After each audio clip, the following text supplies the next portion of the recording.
We're live. We're back, and we are in the house. It is the Comic Hall and Roundtable Discussion. I am Matt, up from the 36 Chambers. I've got the Jet Triple J is in the house. Dusty Brick Brown. We've got the Sith, aka Chris, and we've got the man, the myth, the legend, Stay Puft, 1983, is in the house. Fellas, did everybody enjoy their Thanksgiving? Yeah, It was fine. Good. definitely different. Give me one thing that you're thankful for.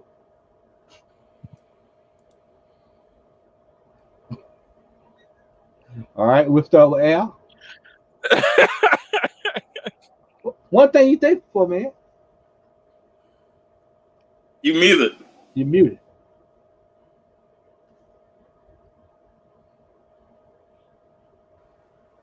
I started to do like they do in church, giving honor to the Spirit of God, which is the head of my life. On, My microphone is on, man. Yeah, you. I can hear it. Y'all can now we got you. Yeah, we got you now. There, everybody got it now. Yeah, we in the building now. Everybody's set. All right, what you got there, Al? Well, thanks everybody for joining. We do appreciate you being here. I'm just thankful that I woke up this morning. All right, Chris. From Thanksgiving, thankful all my family was good and taken care of. You know, didn't have no injuries and none. I'm thankful all my family is still up and about. And you know, like they say, every day above ground is a good day. Puff. I'm thankful just for being alive and being part of this great community and having a great family and just enjoying life. But I'm on vacation next week, man. Oh man. Oh, winning. It's perfect. I am life. Thankful for each and every one of you, man. I'm glad to see you all, man. I missed y'all. I know, I missed y'all. I was tucked away deep in the bowels of deep in those trenches. Man. I was on the backside of Texas Chainsaw Massacre, but I made it out. All right, so let's get down to business tonight. And first thing on the docket tonight is independent comics are taking off. Is there anything that Marvel and DC can learn from these guys? Write better stories. Well, I mean, that was embedded in there. He beat it before I could even touch it. But yeah, that's one of the things that I was out at the shop yesterday, and that was something that people were talking about was studios like Boom, still charging $2.99 for after 10 years, something like that. Never change the price. Book after book after book after book is getting option. Good material, original material. And they stay the course. You don't see a whole lot of shifts and changes with them. Also, Image, Image, with Ice Cream Man.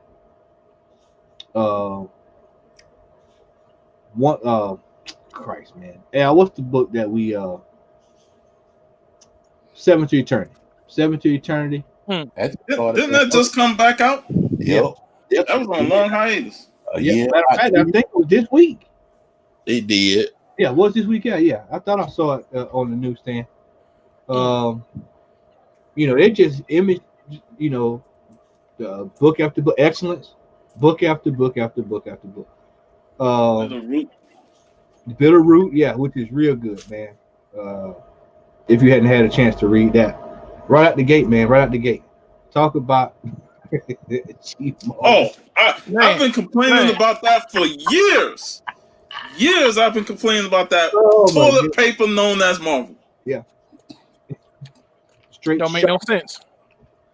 Fella, go ahead. You know what? I'm gonna go straight down for it. Right on over to you, Sean, since you're on fire. Go ahead. What's your thoughts on this, man? As far as the independent comics, man, are really right now, they're pretty much just snapping and putting their foot down, man, and making it happen. Is this anything new though? It's been like this for the last couple of years. I would say going back to when Saga first came out, and then you had all those great Image books like Deadly Class and Low, and Revival and all that stuff. Image has been killing the game for a long time now, and this is pretty much nothing new, you know. And then you got Boom Studios putting out quality stuff. I mean, what did I have? Oh yeah, this book. Yeah, oh yeah, I have. You know Something what? is killing the children. I have that number one is just so doggone hard to get, man. I want to get it so that I can actually read read it in continuity. So, you know, and then you got all these other publishers, you know, like Aftershock that's coming out and putting out quality books, you know, and these new other publishers that's just coming out of nowhere and dropping quality books. And like we said, Marvel and that damn cheap ass paper. Why are these other publishers got quality paper and their books are $3.99? Yet Marvel is giving us crappy paper for $3, $4, $5.99. It's crazy. $7. Yeah. Right. So, Chris? For me, I don't think of Image as an independent. I guess because they've been around for so long. Like I think of them as like part of. I don't even think of it as the big two. It's the big three because I think instantly Marvel, DC, Image.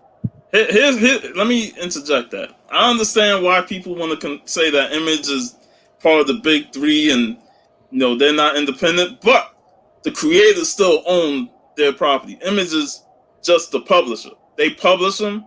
So as long as the creators own their work that they put under Image, I look at it as independent because the creators are free to do what they want to do. You know, whereas Marvel and DC are complete corporate entities. They're part of the DC. Marvel is Disney, DC is AT&T or Warner, whatever they want to call it. But Image is still technically an independent. But I can see why people want to say they're bigger now than what they were before.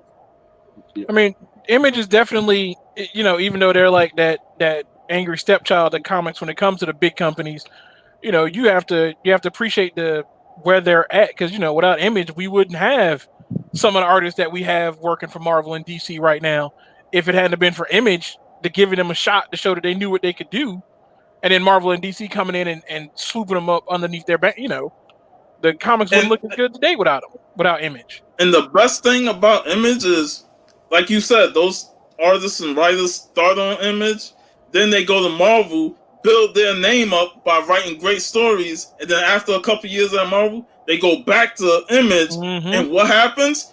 The fans that love them at Marvel follow them to Image. Yeah. I mean, but not but not that with sorry. Go ahead, Greg. What Trump's saying about Boom Studios, you know, Boom Studios came out of nowhere on me, even though they've been doing the Power Ranger comic for a minute. It wasn't until Power Rangers hit Shattered Grid that I really started paying attention. And then there's at least 6 books. I read the 2 Power Rangers and Mighty Morphin, the 2 new Boom Studio Power Ranger comics that are both amazing. I read Buffy the Vampire Slayer, Angel and Spike, and the Willow spinoff from those. You know, and then I think it's Boom Studios also does We Only Find Them When They're Dead, which an amazing comic book, you know, that I didn't think was going to be that great, but then when I picked up them first 2 issues, I've been hooked ever since. You know, and they're giving it to us without charging us $5.99 for a comic. Unlike Sean said, it's literally a quality book, without it costing us an arm and a leg to get it. You know what you know, you bring up $2.99, man, and I bought a book probably a couple of weeks ago, man. And when he hit, you know, I'm so used to buying variants that you know when you buy a regular book and you hear $5.99, you're like, the hell, $5.99? yeah, like this sticker shock. Regular book, yeah, $5.99. They're like, yeah, man. I'm like, God, this is crazy, man. But you know, comics starting to get, you know, going up to this range, you know. So it's always refreshing, man, to see books that are still $2.99, $3.99, and in some cases, you know, buck here or there, you know. But that $2.99, man, is really, really gold, man. And it's a blessing to see that they've been able to, you know, hang in there at that price and hadn't had it affect them. Al, your thoughts, brother? Well, at this particular point, the majority of my pulls on my comic book list are independent. And I'm being honest with y'all. I mean, if it wasn't for X-Men and the few titles I collect from that, and Maestro. But that's a mini series. Most of my pulls are going to be independents. I just think the stories are better. I mean, I know both of those companies, DC and Marvel, have been established for a long time, but my thing is that they don't take risks in regards to a lot of their stories. I mean, they do just enough to capture your interest. Like, of course, I'm a huge fan of X-Men, so yeah, I bought into the X of Swords. But I mean, aside from that, there's really nothing that draws me to Marvel. If the X-Men didn't exist in Marvel Comics for at this point, I wouldn't be collecting Marvel. And I was just thinking while you all were talking about the books that are on my pull list, Undiscovered Country, Decorum. They only the one that Chris just said about the Al Ewing book, the when they're in space. No, we only find them when they're dead. Thank you, sir. I always screw up that title. Adventure Man. What else do I collect? Bitter Root, and I just got into that and looking for the back issues for that. And even before then, there were books that I bought. We mentioned Seven to Eternity that had like a 90-year hiatus and finally came back this month, which I'm excited because that book is amazing to me. The artwork and the story is just, I think the guy that draws the book is Jerome Opena or something. But that book is, me, it's just amazing, like honestly. But right now, independents are where it's at. I mean, Sean kind of said it poignantly. A lot of those artists and writers go to DC, Marvel. They get their feet wet, hone their skills, and then when they build up a following, they'll move. I mean, we talked about on the last show. What's his face? He's leaving DC to go to Image. Jeff Johns. Yeah. So I mean, as far as it goes, it seems like that's where the action is at, because those artists and those writers have creative freedom to do whatever they feel. And on top of that, like Sean mentioned, they can keep their properties. Had a lot of these books been written under the Marvel banner, that's a wrap. I mean, all they're gonna get is whatever residuals they get for sales, and Marvel could do whatever else they want to do with those characters. So I think right now is a good time for people, if you're not really into getting into independence, to try some of them out. Ice Cream Man is another one. I just got back into that one. And then too, a lot of these independent books are becoming, it's like some of these books, as soon as they're released, they're getting an option for TV shows and movies. Yep. It was one, I can't remember the name of it, but I read an article some time ago, a few weeks ago. The book was just at a number 1.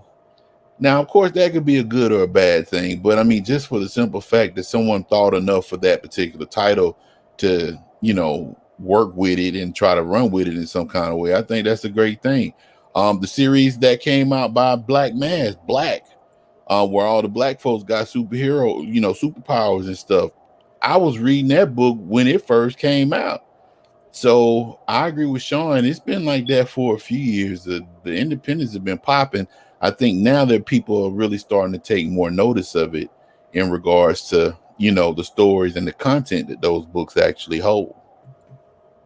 All right. Sean, any other comments? No. I agree with these guys, man. They explained it perfectly when it comes to the independents. And it's another book that I read is Black Magic by Greg Rucka. And I'm a big Greg Rucka fan, so when he started doing more independent stuff, I'll buy it. Yeah. I mean, you got what, Hillbillies?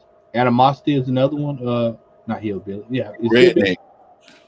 Rednecks. Yeah, that's right. I was talking about Rednecks. Yeah. Animosity, which is really good. What about the new Scumbags? Scumbag, yeah.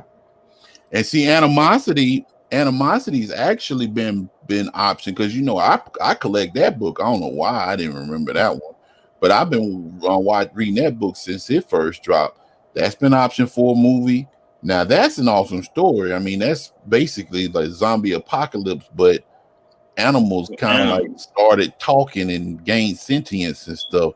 So the story is really good. It's really good. And Rednecks, it got option for something. And of course, that's a Donny Cates creation. So Yeah. Right. All right. Moving on, fella. Well, let's go to the comment section, y'all. We got not there was another comment here. Yeah, he was saying that hey everybody, if you hear nothing else, I say pick up We Live from Aftershock. I think that just came out too. mm-hmm. Yep, I think it came out about a month or two ago. Yeah, he talked about it on the show today. You know, he showed the cover of issue 2. Okay. He just commented another comment on it. All right. And we also have from him, Spawn is about the last $2.99 book. Seems like it. Yeah. And, You know, I mean, with what Sean had mentioned about the books, I mean, the indie books, I mean, from Boom, Image, Aftershock, all those are high quality books, and they're $3.99. And I mean, Marvel just ended X of Swords, and their last book was $5.99. Yeah. And I'm like, man, what in the world is wrong with y'all? Like this stuff. I mean, it honestly looked like they took a piece of cardboard and cut it up in comic book pages, and then split the cardboard like from the fibers and printed the comic book off of that one little thin piece of paper. That's ridiculous. all right. Ridiculous. Oh, I'm sorry, Al. I mean, you good? I mean, cut you off. Nah, I just had to say ridiculous again. That's all right. And moving on to the next topic, Deadpool 3. Marvel Studios and Ryan Reynolds taps the Molyneux sisters to pen the sequel. Now, for those who don't know who the Molyneux sisters are, they are the I think they wrote a Bob's Burgers, if I'm not mistaken. I like Bob's Burgers, but Right, there's a huge difference between Bob's Burgers and. You already know, but I like Bob's Burgers, man. I don't know if I want Bob's Burgers in my Deadpool. I don't know about that, man. What's up, G-Man? G-Man in the house. G-Man is in the house. What's happening, G-Man?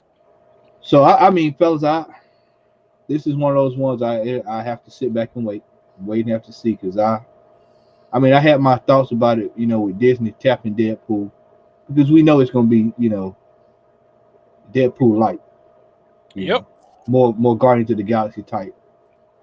And I feel like they can still make an R-rated Deadpool, but if they do something like that, the Deadpool 2, that was like a homage to like the Princess Bride, with him telling the story to Fred Savage, I actually liked that version. It was pretty hilarious with that whole homage stuff. So I feel like they can make 2 versions of it like they did before and get away with it. They'll satisfy the hardcore audience who like the rated R one, and then they have the PG version, which can be just as funny.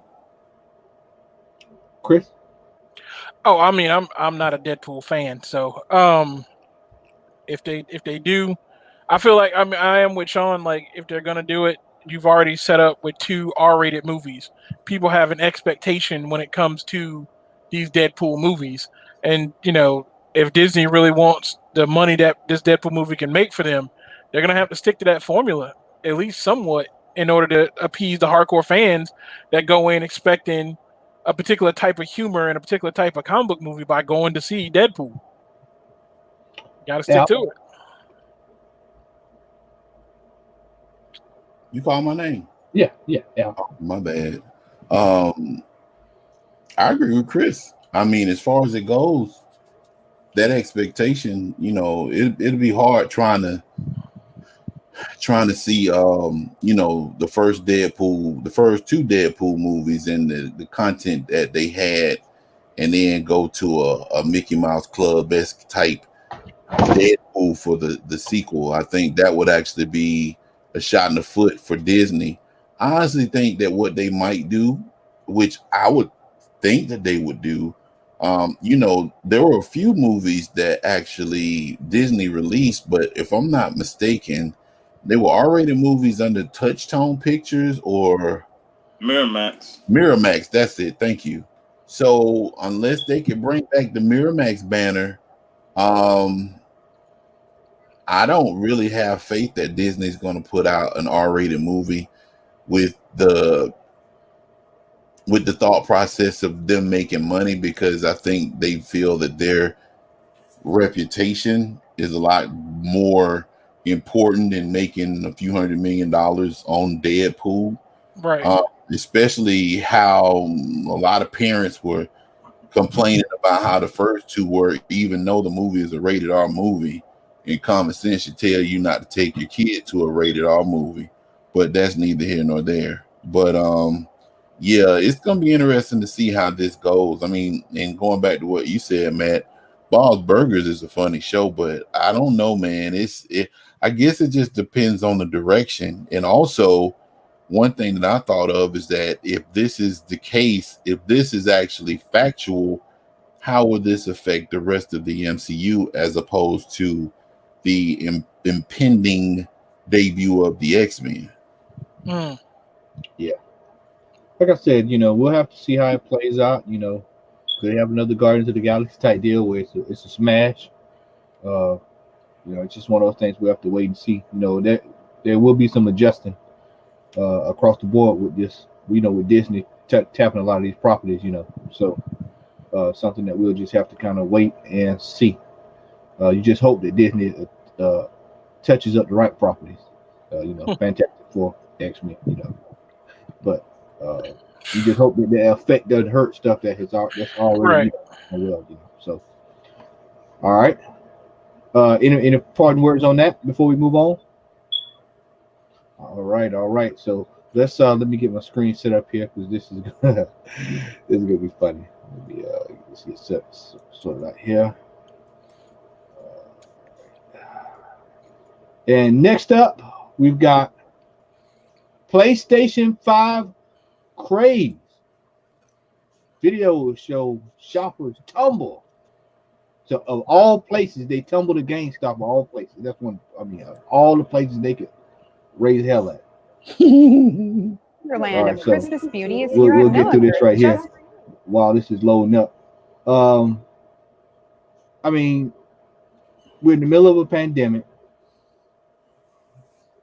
And we got people breaking their neck, breaking their neck for a system.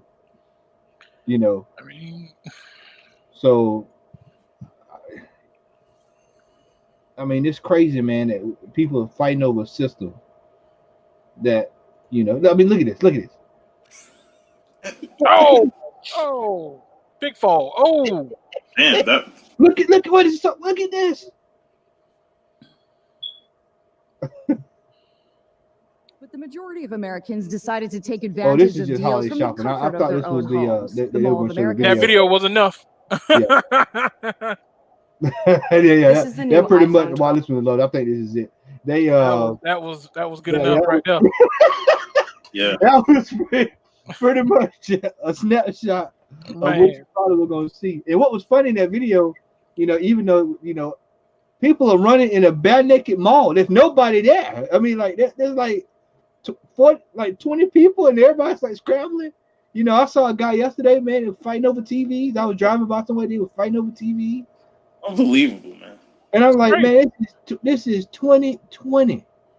I think this is it, fellas. Black Friday bargains out there for everyone. Action News reporter Corey Davis. This is how he going to websites like that where they have like 50 instead of them giving you the actual. But we get the gist of it. We get the gist of that clip. That clip was good enough. That drama, that theater.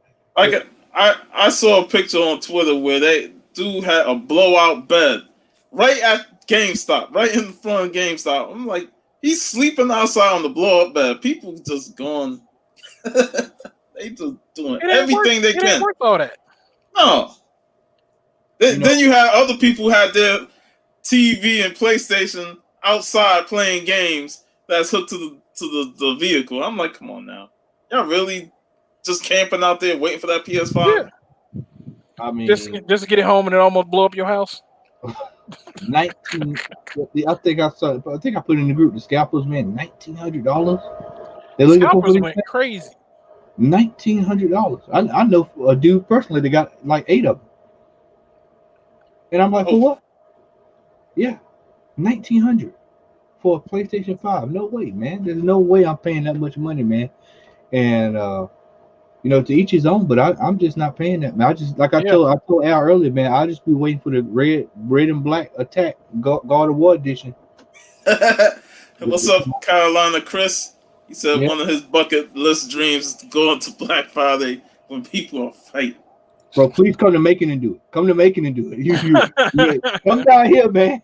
Please come to Macon and do it, man. You hadn't seen Madness at Walmart, and go to the one on Harrison Road. Yeah. Go over there. No, that's what you don't want to go to. Yeah, Black Friday, man. That's it, man. That's the one you want to go to. You might see somebody get a Tombstone power driver in that joke, man. But you know, I mean, we're at a stage now, man, where you know this system has been out for what, a month? No, not a month. It came out on the 11th. It's been out 16 days. It's been out 12 days. So 2 weeks. It's only been out 2 weeks. I guess I'm thinking of Xbox. Xbox has been out for a month, right? It came out on Xbox came out on the 10th. Same month. Yeah, same week. Well, that tell you how much I pay attention to. That tell you what my mind was with it. So Xbox came out on the 10th. Hey, Matt, it's because you wasn't part of that episode where we talked about it. Ah, okay. I got you.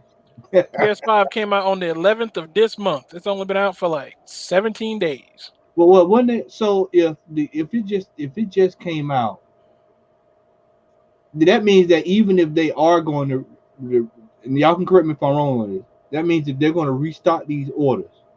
They're only going to maybe 3 per store, 2. Well, GameStop. I don't know about the big box retailers. And if X comes on, we can ask him about Best Buy. But GameStop had mentioned in their Black Friday ad that they weren't going to get but a minimum of 2. So they said the expectation for people really low to let them know, hey, look, we may get more, but the minimum amount that we're going to get is 2.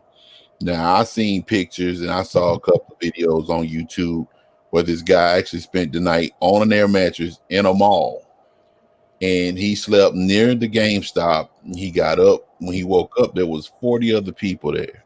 The GameStop didn't open because they said they only had 2 PlayStation 5s, and the crowd got unruly. People didn't want to get in line. Of course, social distancing was thrown out the window. I don't understand, man. I mean, I understand, but I don't understand. But you know, it is what it is. Here we go. We have the dramatics. Go ahead, Chris. I get to set up while you talk. No, I'm just like my money's on the Xbox because my cousin kind of explained it better that systems are starting to get kind of like with new cars. They're just releasing them and then worrying about fixing them afterwards because all these consumers run out to buy all these systems are really just beta testing. Because I've seen way too many problems that people are talking about having with their PS5s for this system to be for all the rush and the hustle people are going through to get one. I mean that was one of the main reasons, man, why I opted not to even get one because of the fact that that the way I look at it, we're in a pandemic. You really hadn't had enough time to really test this. They announced the system this year. They said, "Hey, it's coming in a couple of months. Systems here. They're nuclear heaters." And so I said, you know what? I'll just wait. I'll just wait until everything is over with. They're on firmware 83. You know, I'll just wait on that, man. There's no need of me.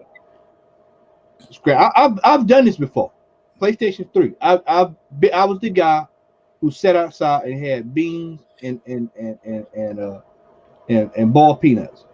I was that guy. I've been there. I know. I sat outside. It was 28 degrees or something. I thought you was gonna say that you slept in the alleyways eating pork and beans waiting for a PS3. Hard times. Hard times, baby. Hard times. American dream. All right. That's the road. But no, I've been that guy, and I got that system, man. I was underwhelmed. I mean, it turned out PlayStation 3 turned out okay. Xbox won that round, and I can actually see. I have to agree. Believe it or not, Larry is gonna flip. But yeah, I mean, due to the way the PlayStation was released, I can see Xbox probably winning this round again because PlayStation did it again. I would have rather them wait a year, get some games for it. Like I told Al this earlier, I would have rather them say Ghost of Tsushima, Last of Us. What's the other one, Al? Shoot, well, they couldn't do Horizon Zero Dawn, but they could have done motorcycle Days Gone. They could have done Ghost of Tsushima. They could have done The Last of Us Part 2. They could have held on to those 3 AAA titles and then put them. Now, had that been the case, I would have bought a PS5 because I was launch titles. I was already marking for that Ghost of Tsushima, which is that's what it was. That's what it goes to Tsushima. You know, back and we're all in that same bracket. When we came up, man, you know, go look at Nintendo when Nintendo came out back in was it 80, 87? Go look at the games that came out when they came out. Go to your Super Nintendo. Look at the games that came out with Super Nintendo. Look at the PlayStation 1. Look at PlayStation 2. And then we was talking about the launch of the Dreamcast a couple weeks back. Yeah, I mean Dreamcast, man. Al I have to say it. Me and Al, we bought every game that came out. I mean, and I'm not. Yep, he'll tell you. I saw Al buy his. Al saw me buy mine. Yep, 2 VMU. No, we have 4 VMU. I had because I bought two. I bought an extra controller, and I bought 2 VMU.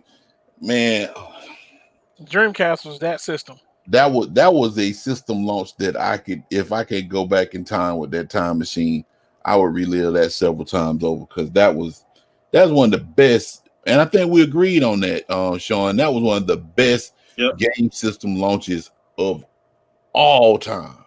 Yeah, I mean they turned around and they released the system. They had all bases covered. All bases were covered. Everybody you had a game for your platformers. You had a game for your sports enthusiasts. You had your game for your casuals. You had your games for your hardcore. All bases were covered when that system was launched. Well, we're getting games now, man, stuff that you can place in on your cell phone. You know, games that's been out for 3 years. Games that's been remade after 20 years that nobody asked for. Remakes that nobody want. Yeah, nobody hadn't asked for them. You got games coming out, man, that I didn't even know existed. That's a remake. Because I was confused. And the TC told me this week. I didn't realize that the Demon Souls game was a remake from the old game. He was like, "Yeah, that's a remake, man." I said, "Oh, I thought that was supposed to be some update to Dark Souls or something." Nope. He's like, "Oh no." He's like, "That's a remake." I said, "Oh, well, okay. Well, they can keep that too. I'm not interested." Right. You know. So. And then you got Xbox. They come out with these powerhouse systems, man. Well, hell, man, you don't even have Halo coming out with it, man. That used to be the Xbox de facto Xbox game. The one thing that you can guarantee with PlayStation is that they have the exclusives, whereas I feel Xbox keep relying on Halo so much that, you know, what else do you got, man? You ain't got no new Forza coming out. Okay, Gears came out a year or 2 ago? Yeah, Gears 5. Yeah, so I'm like, what else are you gonna bring to the table besides those 3? Yeah, I just was like, man, please. I mean, no. And then those underwhelming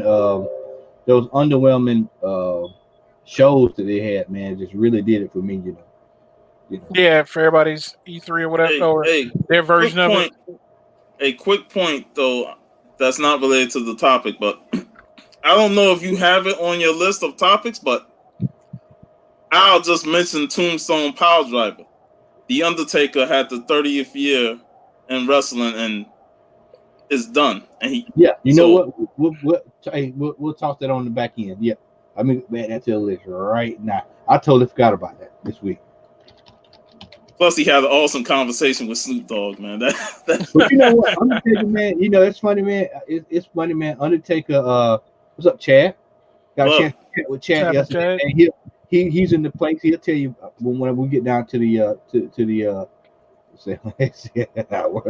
well, hey, I got him, man. Just hold tight, man.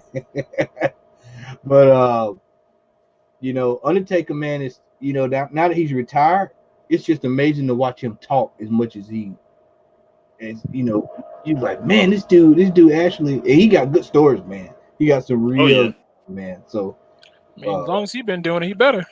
Yep. So I tell you what, we'll just go ahead and segue into that. We all know that the PlayStation 5 is going to be a debacle until next summer. Al, you want to add something to that? Yeah, I got something to say. Okay, brother. Hey, the floor is yours. Hey, man, all I got to say is that I knew this was going to happen. We talked about it on a couple of shows a few weeks back. The whole issue with this, the whole system thing, we said this, and I'll say it again. Anytime a game, they can have a PlayStation 12 that come out in 2035. It's going to be the same thing that's going on right now in 2020. The law of supply and demand failed miserably. And people are out here running over people, stone cold stunning folks, diamond cutting people for PlayStation 5. It makes no sense. My suggestion for those that were not able to get one, I chose not to get one. Wait. February, March, by that time, all this hype, and to me, to be honest with you, I know some people that got theirs, and they got theirs because they were smart about it. Your brother was one of them, Sean. He was smart about it. He did what he needed to do to secure one. And as that phrase goes, he secured the bag.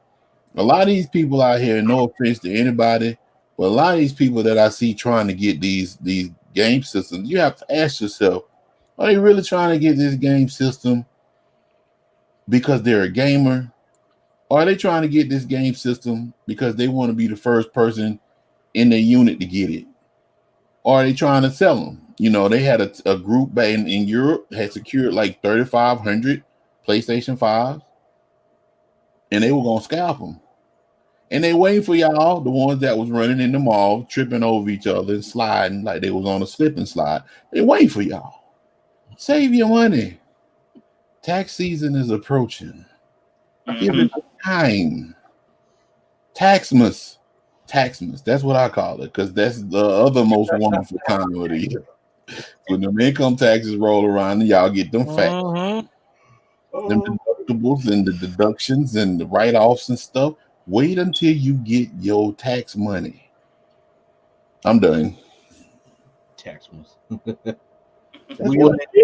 Wheeling and dealing. Bro, you know the excitement around tax season, man. Car dealership commercials.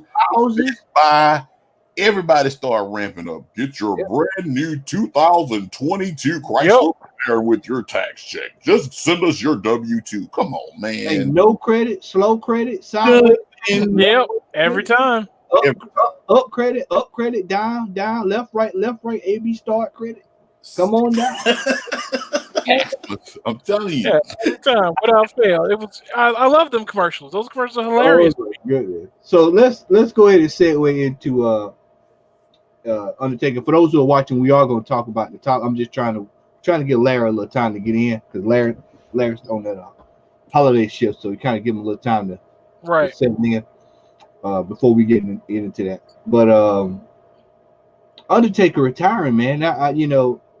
I had thought it's been about 5. Personally, I think he should have retired after the Shawn Michaels WrestleMania. That's me. I think he should have hung it up. That should have been the height. Yeah, I mean that was a well put together match, and I felt like after that they were just scrambling trying to find him somebody to wrestle. Hey man, you watching Call Sunday, man? Let's just put you in the ring for Undertaker, man. We'll give you a check. We'll give you a bag of juice. You know, just anything to get this man on WrestleMania, on the card for WrestleMania.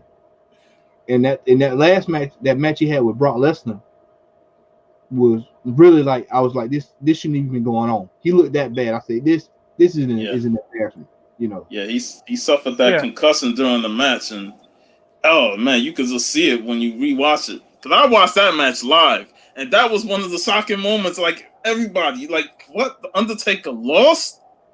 Made no we sense. all had that facial expression that brother had at ringside. You know, like I want him on the shirt. Oh, they just face on his shirt. I think he got him on the shirt. I think yeah, I think he does. I think he has to have it on the shirt. But yeah, I mean, I'm gonna order one. I was just like, you know, this man looks like walking death, literally. Why is he out there? I was like, why is this man out there? And then to see him come back again, I was just like, really, man? Are you serious? And then put the belt on him? Like, are you serious? And then got him over there fighting Goldberg? Oh, that was horrible. Goldberg? That was horrible. Like, I knew it was going to be bad. Ring. Shouldn't even be in the ring. When I heard that he fought Goldberg at that pay-per-view, I was like, are you Goldberg? Bill Goldberg? I was like, oh man, this is the state of wrestling. How bad it is, you know. But you know, it's funny hearing him talk about it during that last Ride documentary, and how, you know, after the loss to Brock, kind of broke his confidence, and that he was just trying to find that one more match to have, you know, something good to go out on, and he couldn't really find it. Even with the tag matches he was doing, it's like, and it does. You think about these wrestlers; they've been doing it all their lives, so they can't really find a way to get out of it, because they just want to do it and try and exit out on the good note. Yeah, look at Ric Flair for an example. When Shawn Michaels retired him, in Ric Flair's mind, he didn't want to retire, so he went to TNA, and that was kind of an embarrassment of a run with there. But you know, because he owed a lot of money, and because he, you know, was doing all these signs and stuff, he's like, what the fuck? TNA is going to pay me. Let me go over there and do some work for them. And, you know, it was kind of sad. Like, some of these wrestlers, they don't know when to hang it up. You know, it's funny you bring up Flair. I was going to bring up Ketchup and Mustard. You know, he, if for those who don't know what I'm talking about Hulk Hogan. He, you know, he's another wrestler that stayed in the game way too long, man. I mean, dude, you know, you hanging on to the NWO, man. It's 20 years later.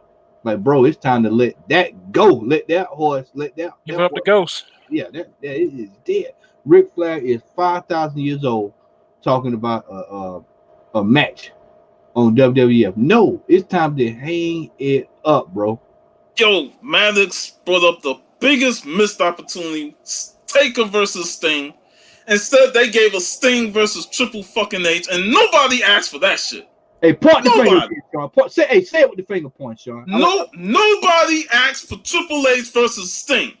Who the fuck wanted to see that match?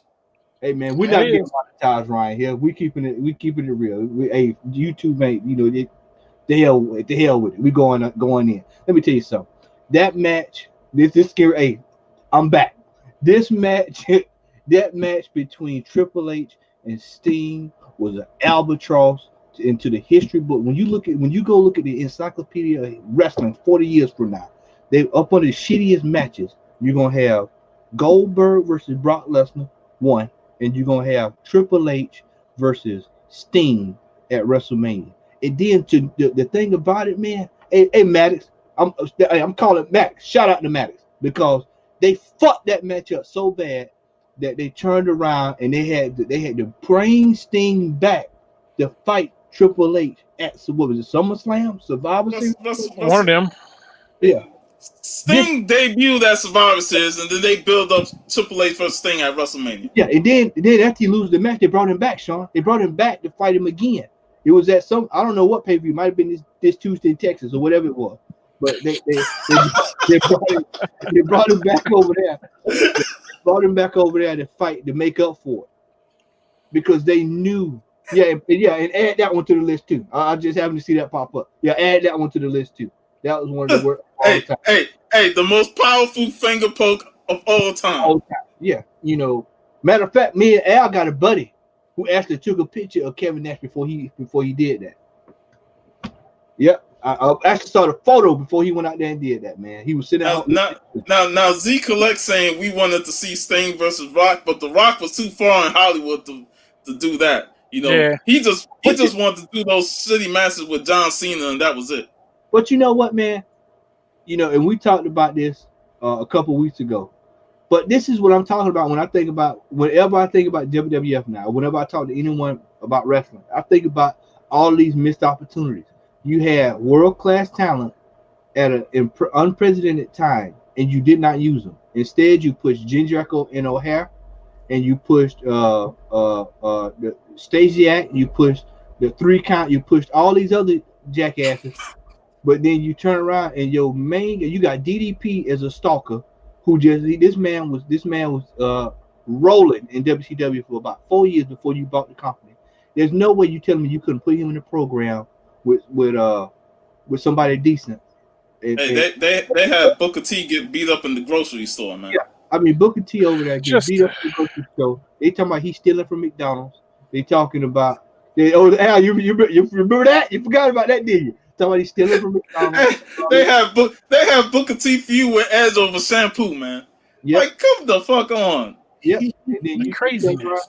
Yep. You turn around here, and then you put him in a WrestleMania match where clearly he should have won that match, and it was never. Yeah, he won the belt, but it wasn't the way he should have won the belt.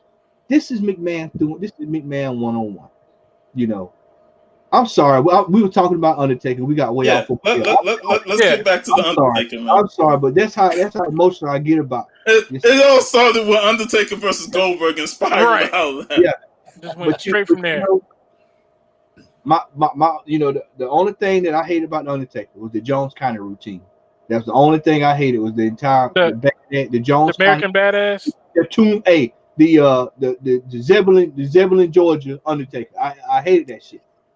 But outside of that, I'll give him the benefit of the doubt. He felt that his character was getting stale for the Attitude Era. That's what he felt, and he wanted to change. I'm not going to sit here and say, "Oh, that's it." I wasn't a big fan of it personally, but at the same time, you know, hey, if the man felt he needed a change because he felt his character was getting stale, because let's be real here, they fucked the Ministry of Darkness up. I love the Undertaker, but you gonna put him with Midian and Viscera and all those. Hey! I know I want to talk about Gangrel and the Brood. Hey man, hold up. Why you gotta bring that shit up, bro? Because they were part of the Undertaker's stable, man. Hey man, we were talking about, the conversation was about the Undertaker, not Gangrel. And they were part of the Ministry of Darkness, bro. There's a time and a place to talk about Gangrel, and right now is not the time. And that's why the Ministry of Darkness failed, because he had too many losers on that squad. Man, they went out and got every dude that poured popcorn, that cleaned floors, that unloaded trucks, that set up the rain. You had stripping flows in the back, whatever it was, steaming costume before the wrestlers go out to the ring, and they say, "Hey, Undertaker, we're gonna put him with you." I mean, at that point, I guess Undertaker was just like, "Well, shit, man, we about to go out of business anyway, so I just whatever it takes to get it done, I'll deal with it, you know." And lo and behold, you know, then when you did get it right, they had the corporate ministry rolling at his feet when you had everybody in there. Then you botch it. I told McMahon is the only man that I know that will make pouring water the most hardest thing in the world. Pouring a glass of water, he'll turn around and add all these different steps to it. And all you got to do is just turn the damn glass up and pour the water. But he'll go through all these convoluted ways of doing it. Well, you got to go get the cylinder, you got to get this, you got to get that. You know, you got to find a way to fuck up everything he does. that's McMahon. And so then you get you waste. You bring in you have the Undertaker, and then you go through this big stretch where, like, even after that whole corporate ministry deal, he went through that. Now let's go back to what you talking about. I stalled out. No, he didn't stall out.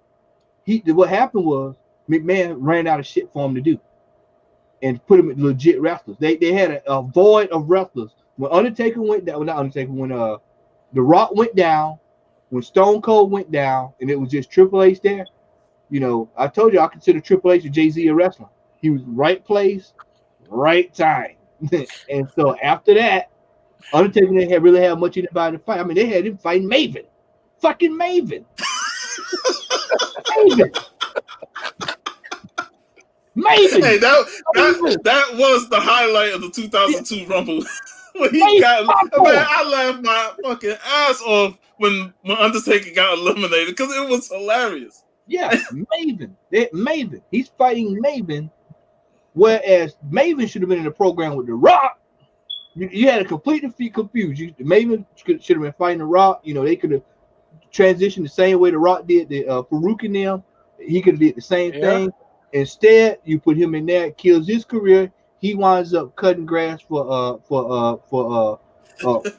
John Deere promos, and so now you stuck with Undertaker.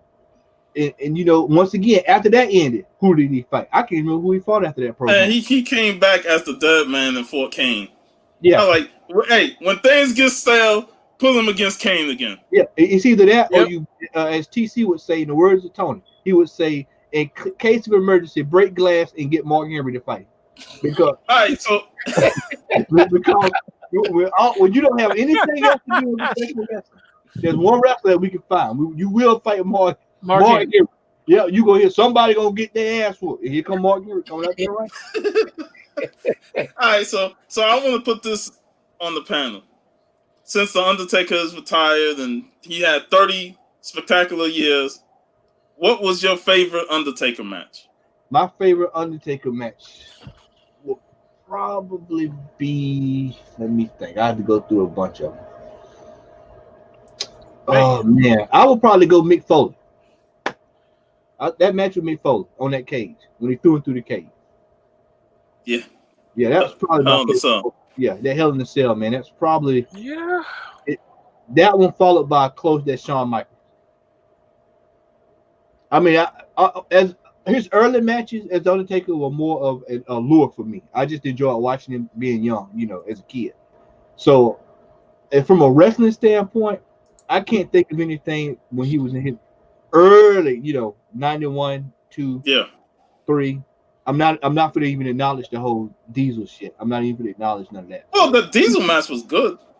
I mean, liked that WrestleMania match. It was, to me, that was his first best WrestleMania match because everything before that was trash. Well, Sean, you know, he actually in an interview, sitting here thinking about it, he did an interview with a guy, and he actually said that, I think he said that in that match when he fought Diesel, he said he wanted to try to show people that he could do, you know, a little something extra, you know, a little bit more.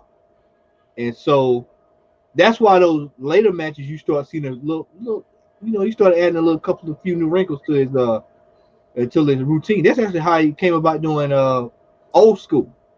You know, was he said he wanted to try some new stuff to add some flavor, you know. And then he said he was also said something about that when he first got there, what he did was he slowed the matches down, but then he would do something like bam to get people off their feet, like those jumping clotheslines.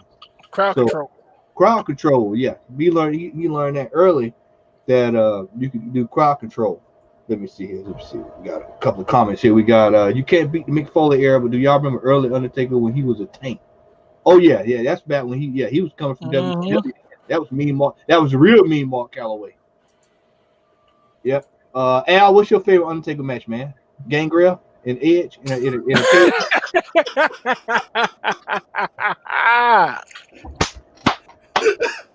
He can't say him versus Edge in 2008. I'm gonna let y'all look at Jet Jaguar for a while, but I'm just gonna pass it. I'm just gonna go away right quick.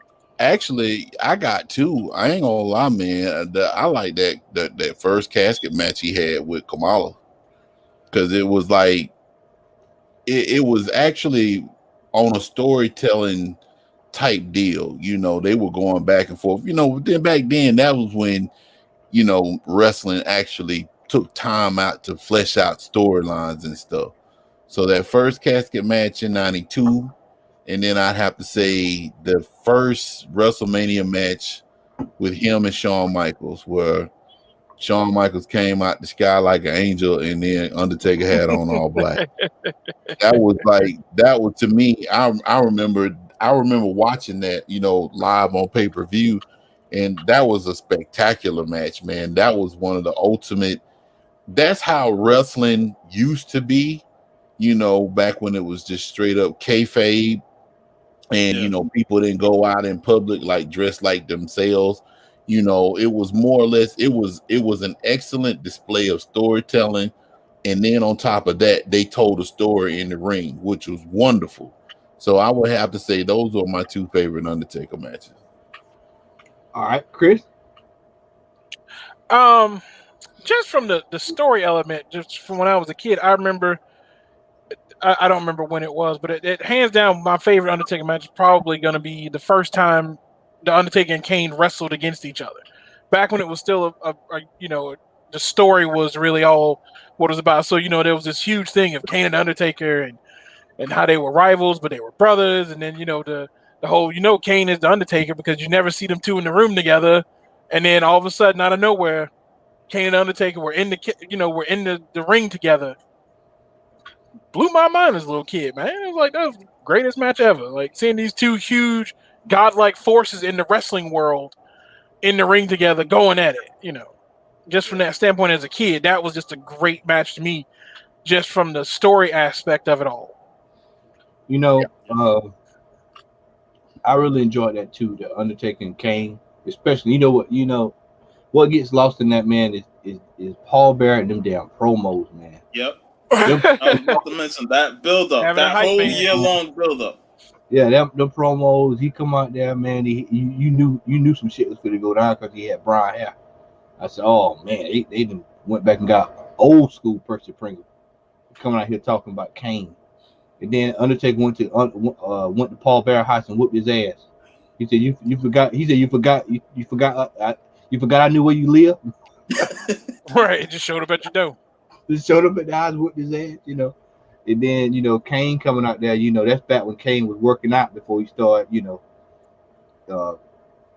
advertising for Lazy Boy and all that stuff, because he that's me and TC, we used to joke about how cut up Kane was, and then all of a sudden he just went right down the pipe. We were like, God, who is this dude here? This ain't the real Kane, man, But the fact that he was Isaac Yankem, man.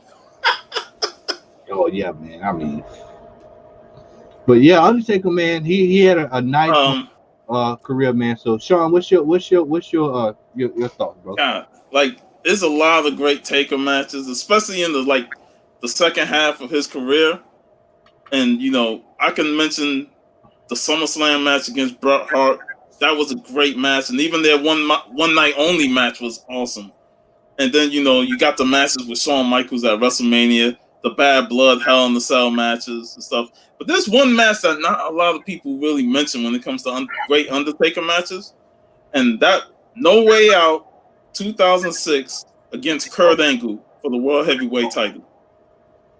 That was a fantastic display of wrestling from The Undertaker and the Olympic gold medalist. And not a lot of people talk about that match because it wasn't at a high-profile pay-per-view, but that was just a great match. And to me, that was like the Undertaker at his best when it comes to wrestling against somebody who was just a great, great wrestler. And he utilizes his submissions and all that.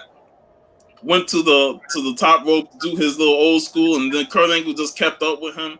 Not a lot of people talk about that match, but that was a fantastic match. Chris? He already said it. Yeah, he went to Undertaker Kane. Okay, I'm getting old, man. I'm climbing up. Out of my mind, I'm sitting here. I'm thinking about that topic, the show topic, man. I'm trying to contain myself, All right. And Al, you gave yours too, right, Al? No, I didn't. Yeah, I had that Jaguars. Right. Yeah, you had the screen. Y'all didn't put no respect on Gangrel's name. So. All right, so let's move on to the next topic. A topic that I was finally glad to see that they finally did. Something that I think they should start doing moving forward, especially when we go be in this damn pandemic. Wonder Woman 1984 will be on HBO Max. I was finally thrilled to see that because there was no way in hell you gonna get me to go to a movie theater to go see that. So I will pay the money to watch HBO Max and enjoy Wonder Woman 84 the night it comes out. I will have my popcorn sitting right here, and we'll be watching that movie. This is something that I wish that theaters would start, that people would start doing more and more of. We're in a pandemic. If you're going to release these movies, put them on a platform so that people can see them. Movie theaters are just going to have to bite the bullet for a while until we can get through this. If not, start opening up some damn drive-through movie theaters. You know, AMC. Oh, you say, oh, y'all say we heard. Oh, well, let's just go build us a AMC drive-in movie theater.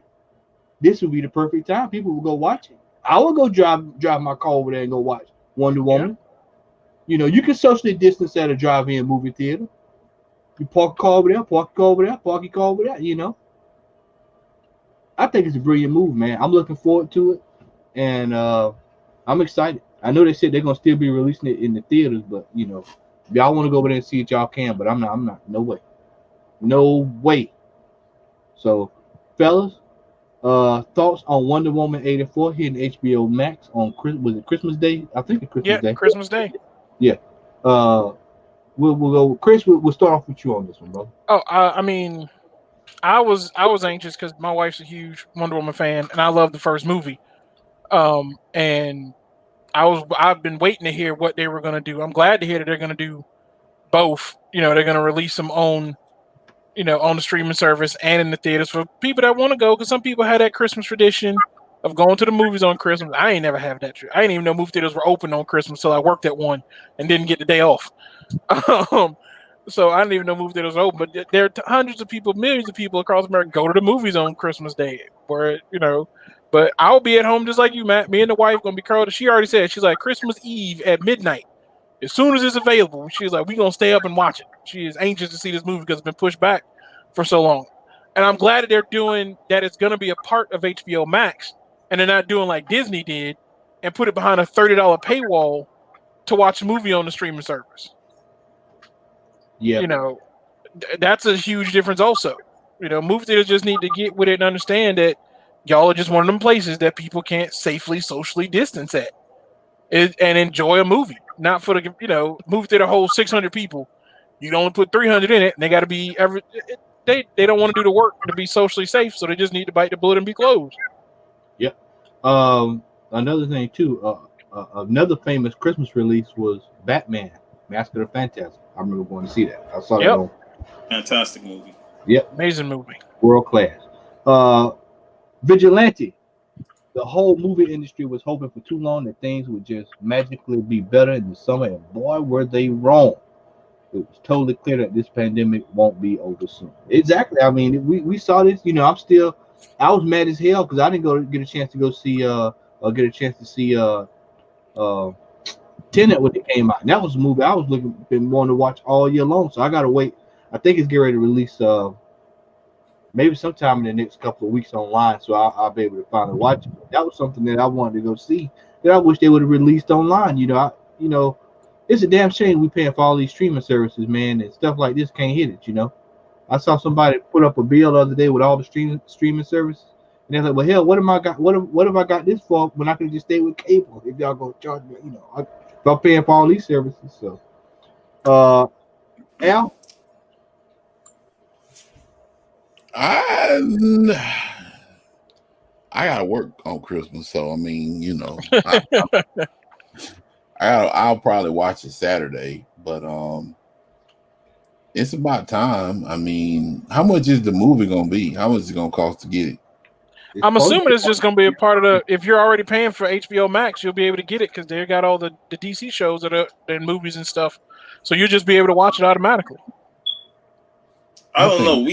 We had a discussion about, you know, them charging extra to watch certain movies that was supposed to be new on these streaming services, and you know, it's a bit dicey if they gonna charge a arm and a leg for it. Like if they charge like this 4K version or HD version and stuff like that, and they have different prices for them, then you know that'll be something that I'd be concerned with, because we already paying for the service, you know, and then you're gonna add the extra charge just to see this movie because you want to make some money off of it. That was You know, the 'cause problem with Mulan.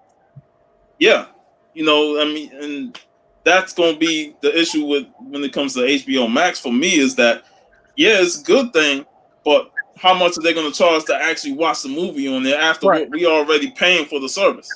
They haven't announced whether or not it's going to be behind a paywall, but you're right, though. That's what happened with Mulan. People are like, I'm already paying $8 a month for Disney Plus, and now you want an extra $30 for one movie? Yeah. Like, that was ridiculous. No, But yeah, there were still those people who paid it, though. Did they fix you some drinks and some popcorn with that $30 or something? No. They had a pack of I nine. just waited. A pack of nine. I just waited because Mulan's coming from behind the paywall December 4th. So it's like I can just watch it with the regular stuff that I'm going to watch on Disney Plus and not pay $30 for it. And Tenet comes out, Matt, on December 15th. Comes out on digital and Blu-ray December 15th. 10 days before. So yeah, I'll be peeping that. I'm actually gonna buy that. So I'll watch that. Yeah. Yeah. Sean. Yep. I'll finish. Okay, I'm sorry, Al. Go ahead. No problem, sir. It's all good. But yeah, man. I mean, it's a good thing. I mean, I'm with Sean. You know, my thing is that I can see it both ways. You know, with the pandemic, of course, they have no control over people going to the movie theaters, and they know that turnout for movie theaters is not going to be as great as though if everything was, you know, normal. But me personally, I wouldn't have a problem with them charging an extra fee, but I couldn't see myself maybe $7-8. I can see that because it's kind of like pay-per-view. You know, back in the day when movies came out on pay-per-view, you paid an extra fee, even though that's pay-per-view. That's totally different than streaming services. Because, you know, of course, being that they put money into the production of the movie, I'm sure they want to make some money back. But $30, I mean, as far as Mulan, that's ridiculous, man. It'll be interesting to see how they put it behind a paywall. If they put it behind a paywall, I will check it out. I might. Do they have any like holiday promotions for HBO Max? Because I don't have HBO Max. I don't have it yet. I think you can get like the first week free or something like that. Well, I'll get it that week free then from one. Right. So as far as it goes, man, I would. I mean, I don't have a problem with checking it out at home. I mean, I am in the comfort of my own home, chilling. You know, I got a pretty decent, you know, surround setup. So yeah, I hope the movie is good. That's all I ask for. You know, and it meets my expectations of what Wonder Woman was. But yeah, I'm looking forward to seeing it. Yeah. All right. Sean? Yeah, I'm the same way, you know, like I definitely want to check the movie out, and you know, depending on the paywall situation, like when I usually go to the theaters, I'm a cheap bastard. I'm going for the matinee time at $10. You know, that's good for me. So if it's $10 to pay, I'm good with that, because that's what I would normally pay for a movie theater ticket to go see it. But you know, anything more, you know, it's got to be like no more than 15 for me, and that's the furthest I'll go. But I'll definitely check it out if it's in my price range, and even if, you know, the movie is average, you know, it's still something new for me to actually watch a new movie on the stream. Mm-hmm. Yeah. Go ahead. Let it be known, man. I know you said the first Christmas movie you went to. I just want to say that the first movie that I ever went to towards Christmas was Street Fighter the movie. Woo! I'm sorry. You talking about getting cold on Christmas, man. That was 2 days before Christmas, and you talking about cold. Talking about torture. Man, and the only good thing about Street Fighter the movie was the soundtrack. Oh yeah. The amount of gems on that soundtrack was ridiculous. Oh yeah. Moment of silence for Street Fighter the movie. Yes. Next up, Black Lightning is over after this season, and I'll go first on that. Yeah, I'll go first on. I got something to say about that. And fellas, I was just like, man, you know, so it's like somebody punch you in the stomach. You be like, boom! It's like, oh man, Like, bro, y'all took my Luke Cage. Now you take Black Lightning. You know, I got something to say about that. go ahead, bro, Sean. Go ahead. I got something. Before Sean says that, I'm gonna do like they do in Congress. I'm gonna release my time to Sean, so he has to make time to talk. So Yeah, it's be a man over to our rant, so I'm gonna go ahead and let him have it. Go ahead, Sean. So we're gonna blow you up. I've been seeing, you ain't got to blow me up, man. You ain't got to blow me up. But I've been seeing people, being upset about Black Lightning being canceled. And while I understand that, and Black Lightning was a pretty decent show, I enjoyed it at sometimes, but at other times I would get frustrated with the show because I want to smack the whole damn family because of their constant arguing, and constant bitching. I'm like, the daughter's talking back to the parents like, they a bunch of nobodies. I'm like, man, I talk back to my mama at this age. I still get the verbal beat down. I'm Still like, get the business. Yeah, I'm like, she wouldn't even let me talk back to her. So like, I'm looking at these daughters like, come on now. And then the parents are going back at it and stuff. There were certain things I liked about it, and there were certain things I didn't like about it. And I feel personally that ending the show at 4 seasons is good because we all see how CW shows fall off in later seasons.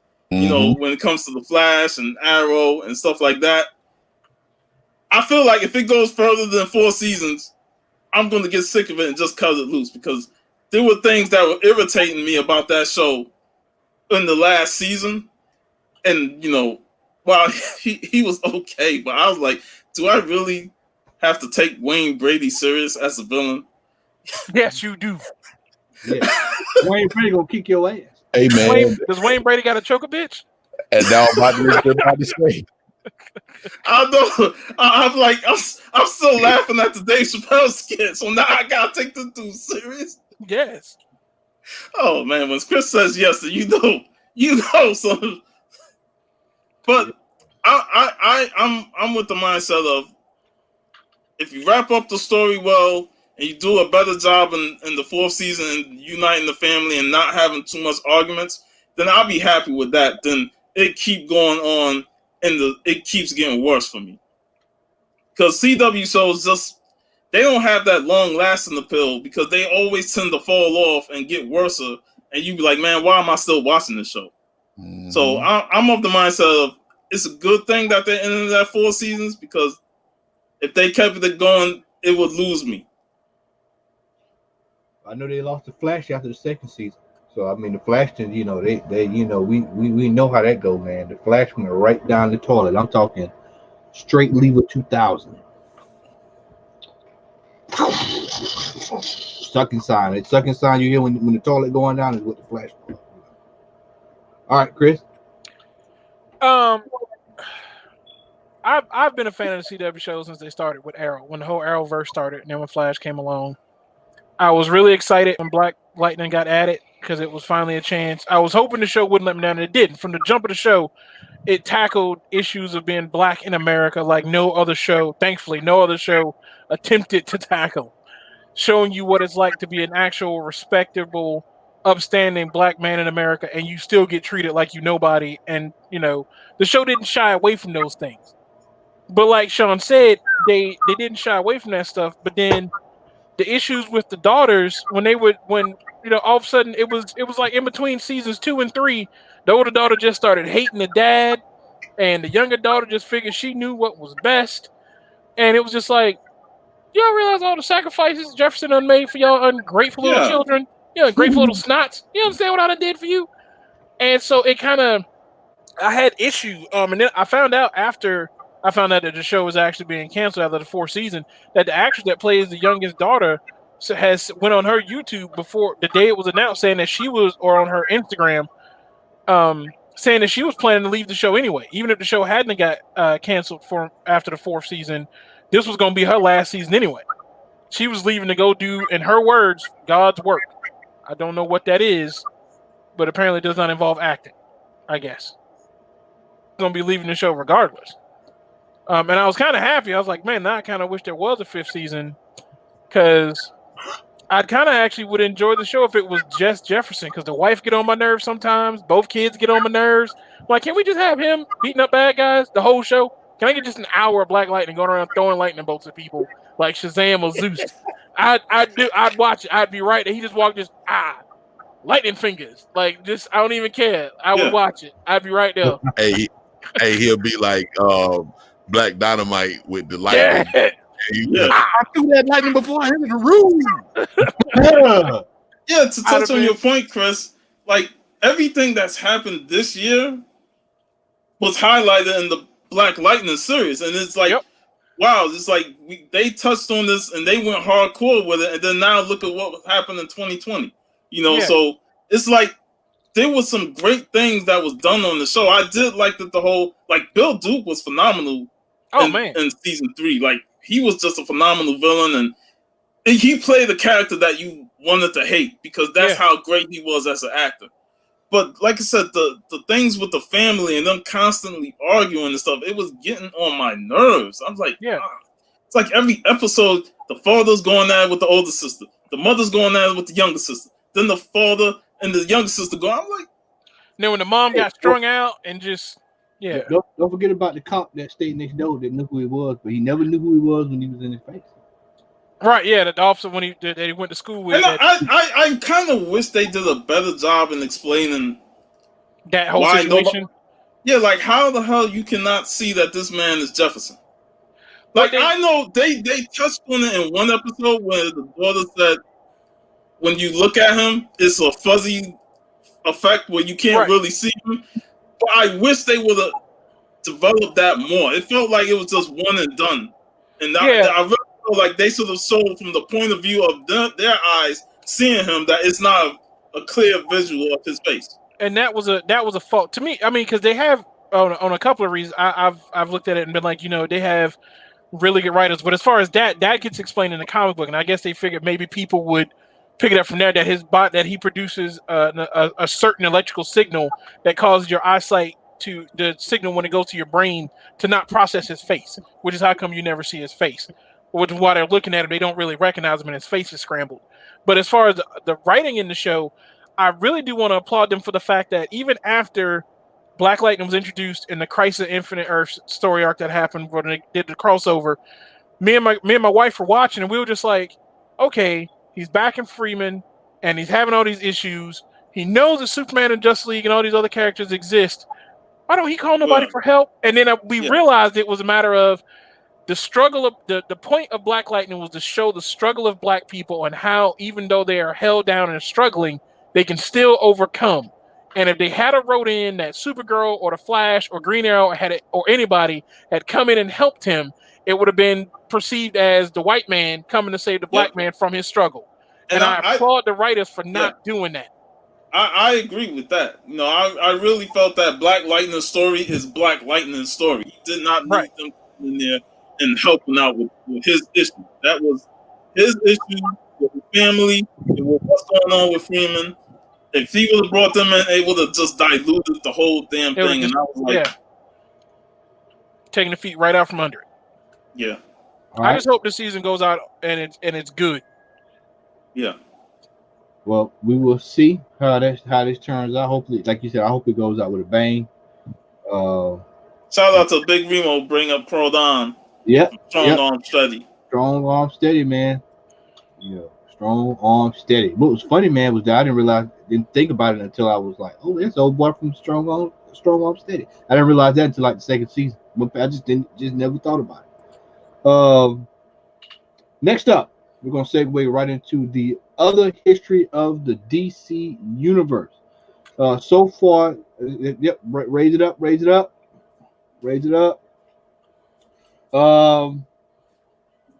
Was looking forward to this book. I was excited. Saw the artwork on the book. Was like, oh, this is nice. Being an African American male in America, I was like, oh, this is gonna be great. Finally gonna get DC's gonna hook it up. It's gonna segue us into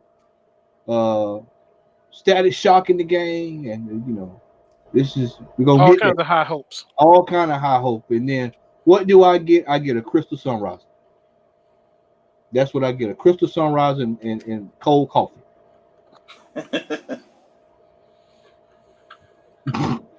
So, Sean, we will let you take this one out. Take this one from the top as well. Yeah, and once again, Al has the same way I feel about this. You talk about letdown, man. This is a letdown. This is Georgia versus Alabama in the SEC championship. This is Oh Lord. This is straight letdown. So, Sean, take it away, bro. The book, as a read, it's not bad. But if I'm buying this for like to read it as a comic book, it's disappointing because there is no dialogue in it. It's all coming from the narration of Black Lightning himself, going through the history of his career, from the day his father got shot all the way up to like later on, when he was part of the Outsiders and stuff like that. Yeah. And while it's a decent read, I just felt that it's too much narration, and I feel like I'm reading way too much of a novel as opposed to a comic book. And most of the pictures in there like either taken from older comics from his era in the 80s, and it's like I just want to read a story that actually tells me of him recanting his history while also bringing in something that's new and original, like what's his name said, like Static Shock coming involved or something like that. But it could have been something that's different and unique, but yet it just comes off as a novelization just with pictures. And there are times where I'm like, man, dialogue, I mean not dialogue, but the narration is just way too much. And I'm like, you gotta go through all this in this page.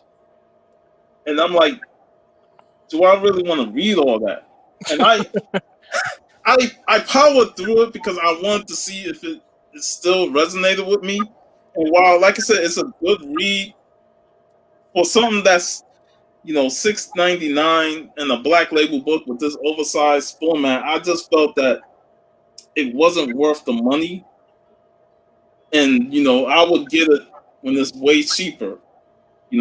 If you can get this cheap, like say like $3-4, then it's better than paying full price for it and opening it up and expecting the comic, and all you're getting is nothing but narration, and it's not something that's an easy read. Like you really have to be committed to read all this narration because it's a lot to take in. So it was decent, but it's not what I expected from this. I expected a whole new story as opposed to just narration. They could have did the whole thing of going through his history while still telling a new story, like him maybe teaching this new kid in class or something like that, like because he's a teacher. He could have been telling him about his history while also telling him what's to come in the future, because that kid could have been a metahuman. So it could have done something better than what they did by just going through his history and telling little new details on what he envisioned, what he saw going through his superhero career. So it's a decent book, but it's not something that I would highly recommend. But if you enjoy this, then you're gonna love it. But for me, it was just okay. On the Comic Hall and Roundtable discussion scale, we're gonna give that with a 5. You say about a 5, maybe a 4. I would give it a 5.5. Okay, that's what it sounded like. Brother Al, would you like to comment on this? Both covers. It's always yeah, I like that one. Man. I like that one. Give me that one more time. I like that one. That's moving on. Chris, DC Master. What would you? I haven't read it yet. I was looking forward to it because I thought it was going to be a really good look into what was going on for all the B-list heroes, as they call them, in the DC universe, doing these huge events that happened. But to hear that there's no new art, that it's all just the same art just put out that's already been out, but just reissued, and I had problems with the long narration when I was reading Watchmen. Like I'm not looking for There was a whole book, the Black Sale, in the middle of the trade paper for Watchmen. I hate that part of the book. Right, and I feel like I hate to hear that that's what this is going to be like too. There's this long narration in between an actual story that just takes so long to get to. Like, I am not looking forward to reading. I'll do like you said. I'll get it eventually because I like the cover. I'll probably get both covers if I can, but I will definitely get them if I can get them cheap. I'm not going to pay full price for them. This is akin to finding out that Mike Tyson fight and Roy Jones Jr. fight is going to be a spelling bee. And you know Mike Tyson going to lose in that real time. So that's kind of how I feel about this book. I was so really excited for this book. I mean, it'll be $1. This will be $1 buy for me. So, all right. Let's get into the main event of the evening. Ladies and gentlemen, you tuned into this stream. You saw the title. Some local comic book stores just don't seem to get it. I will preface this by telling you I hope Chad is still in the building because Chad was with me yesterday. We saw it firsthand. I will tell you my experience. I will tell you about some of the local stores here, and I will tell you about some of the stuff that I've heard on a couple of the groups that I've been in today, and we'll get thoughts across the table. But this will be a Matt Odom rant, so be prepared. We are back. So we will begin. Brother Chad, I want to give a shout out to Chad Kinsler for shooting the ad over to Brother Al about the sale up at Dave's Cards and Comics. I was under the impression that Dave was not going to have a sale, which Dave done. If Dave did not have a sale yesterday, it wouldn't have mattered because Dave is always a sale at Dave's. So when I found out that Dave was having a sale, that was icing on the cake. So I said, I've got to go because I know that if Dave is having a sale, it's going to be worth something. So we get to Dave's Cards and Comics. I walk into the store, proceed to look around. First thing I know, he has half off all autographed comic books. So my head explodes. So I said, wait a minute. Everything in this box is half off because he doesn't charge that much for his autographed books. I think the most expensive autograph was maybe $30, and these are like top of the line books. So the cheapest is like $5 or $6, so you get half off of that. I said, okay, all right, well, we can do this. Then any book you see that he needs to price, so he prices a book. He didn't go to eBay. He pulled out the Overstreet price guide and wrote it down on a sheet of paper, and you still get 30% off of that book. So even when he prices it, you might get it at a good deal. Then he takes off another percentage off of that. So I said, okay, all right, we winning. Well, I go to the dollar section, and so I'm thinking, okay, well, it's just regular dollar section. But I noticed he had quite a few books in the dollar section. So what he was doing with the dollar section books was you could do it. It was several ways you could do it. You could straight out buy books for $1, or if you could find a loan box and fill it up, the whole loan box was $100. Or you could get a short box. No, it was $200 for the loan box, and then it was $100 for the short box. If you fill it up, you don't care what you put in there, fill it up. So I said, cool, it is what it is. But here's the thing that blew my mind yesterday. And for those who follow us on IG, y'all saw it. It was a store that was next door to his store that used to be in business. Apparently they closed down or what have you. Well, he rented the other store that the people were in. He took all of his in-store stock that's normally there. That's $3, $5. He took all of that stock, put it next door, and he's charged $1 freaking for every book. So if you go to our Instagram page, you can go look and you'll see it looks like a mini comic convention in a store. Every book for $1. Don't care how, fill it up. You can long box, I told you 200, short box 100. I think I couldn't quite fill mine up. I got to 80 because I was trying to get out of there. because I was already heard for stuff I had already put up on the shelf. Now, what I'm saying is, my friends, our listeners, and for anybody who's watching this video after this live show, if you want a blueprint on how to have a sale, I used the one that Sean mentioned last year, the 25-cent sale. I'll mention that, and I'll mention this one here, and I'll even give origin story a shot. You know, I don't know what our friends at Media Mania had yesterday because I just didn't have a chance to get down there, but I can tell you this: I'm pretty sure they had a pretty good one too. But let me tell you something. I am tired. I am weary.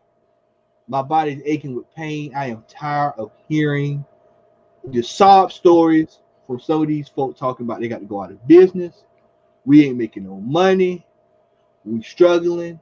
When what y'all doing is y'all sitting on that same shit that y'all have been sitting on for 364 days out of the year. When we are in a pandemic, you have the chance to get, as TC would say, shout out to TC, asses in the seats. You have a chance to get people to your store. You have a chance for people to buy things at your store. You have a chance for people to put stuff on sale. People will come. If they will knock down and drag out for a damn PlayStation 5, then you know damn well the comic collectors will come out of the woodwork for some books. We know this. So when I get the news that one of the stores here, which shall remain nameless, and if he's listening, he knows who he is. He has a sale, 50% off. There's a caveat to that. Those same books that's 50% off were marked up probably 2 months ago. So basically, you getting half off of books that's really already you basically you ain't winning. You thinking you winning, but you ain't winning. He's still gonna get here, and that's it. And we already know if you're already charging $1,000 for the first appearance of Gwen Stacy, then I already know it's a lost cause. You know, I might as well just be trying to pull sword out of on Zelda out of the rock. It just ain't gonna happen. I might as well just, be standing there trying to do that. So, we'll move to another store locally. You go over there. Hey man, are y'all doing anything? Are you doing anything? And crickets. Crickets. Nothing. Wind. Whoever got the fan on. It's just like that. That's what you hear. You hear the fan. You hear nothing. That's all you hear. It's a rotating fan. Stage brush. Exactly. Nothing. Then we go to another store. This store. They say, hey, you pay $50, you get a copy of, Watch Dogs. I don't know what. So Dave, let me throw this out there too, because I told Allison, told me to make sure I mention this. Dave had a sale also with that yesterday. If you spent $100, I'm gonna just ask. I'm just gonna everybody get a guess. Al knows the answer, so he can't go. Chris, I'm gonna ask you, if you spend $100, what do you think you get if you spend $100 with Dave on that day? 30% off? Wrong. Sean, what do you think that you get if you spend $100 that day? I don't know, something free. That's partially right.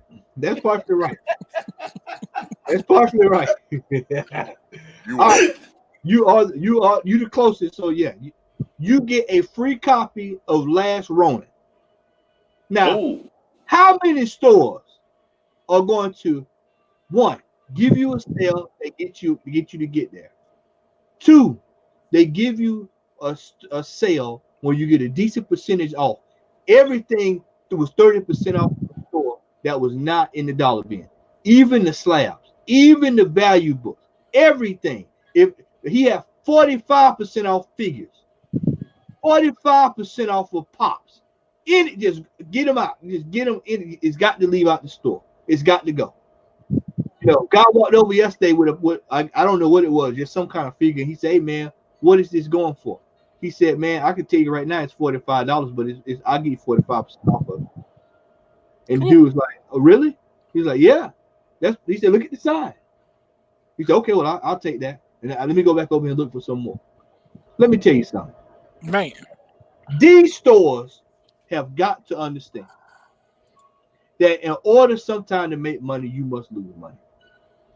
What the problem that I'm starting to see is that some of these shop owners, y'all, are so freaking scared that they're gonna lose money on Sleepwalker number 1 going out the door for $20, Dark Hawk going out the door for $2, that they got to mark up a book that's been sitting in your box for almost 4 or 5 years. Now, Dave brought up something yesterday. He said he had ice cream one for $40, which is sat there in his store.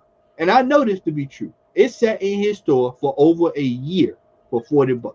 Nobody wanted it. So he said, well, I'll tell you what, I'll just go get it slabbed and then I'll just change, And he has all right to do that. But when you tell me that because Dark Hawk number 1 come out, that you pull all your Dark Hawks out and then you remark them up, come on, man. You so scared somebody gonna, and then you don't even have a sale. Black Friday, guys. We're talking about spend money in a pandemic.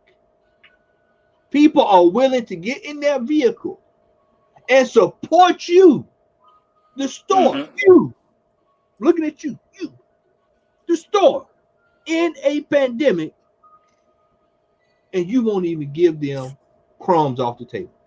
Hey, Vigilante is dropping some gems in the chat.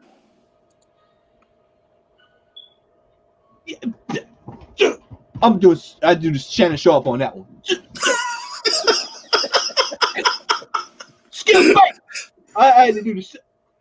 Not talking about the long boxes most of them have in the storage unit that the rats are getting a hold to, that the caterpillars are rolling around. You got to go through, you be picking these books up, they have shit on them, shit droppings on them from the rat. You have they're just sitting there, rotting the fuck away.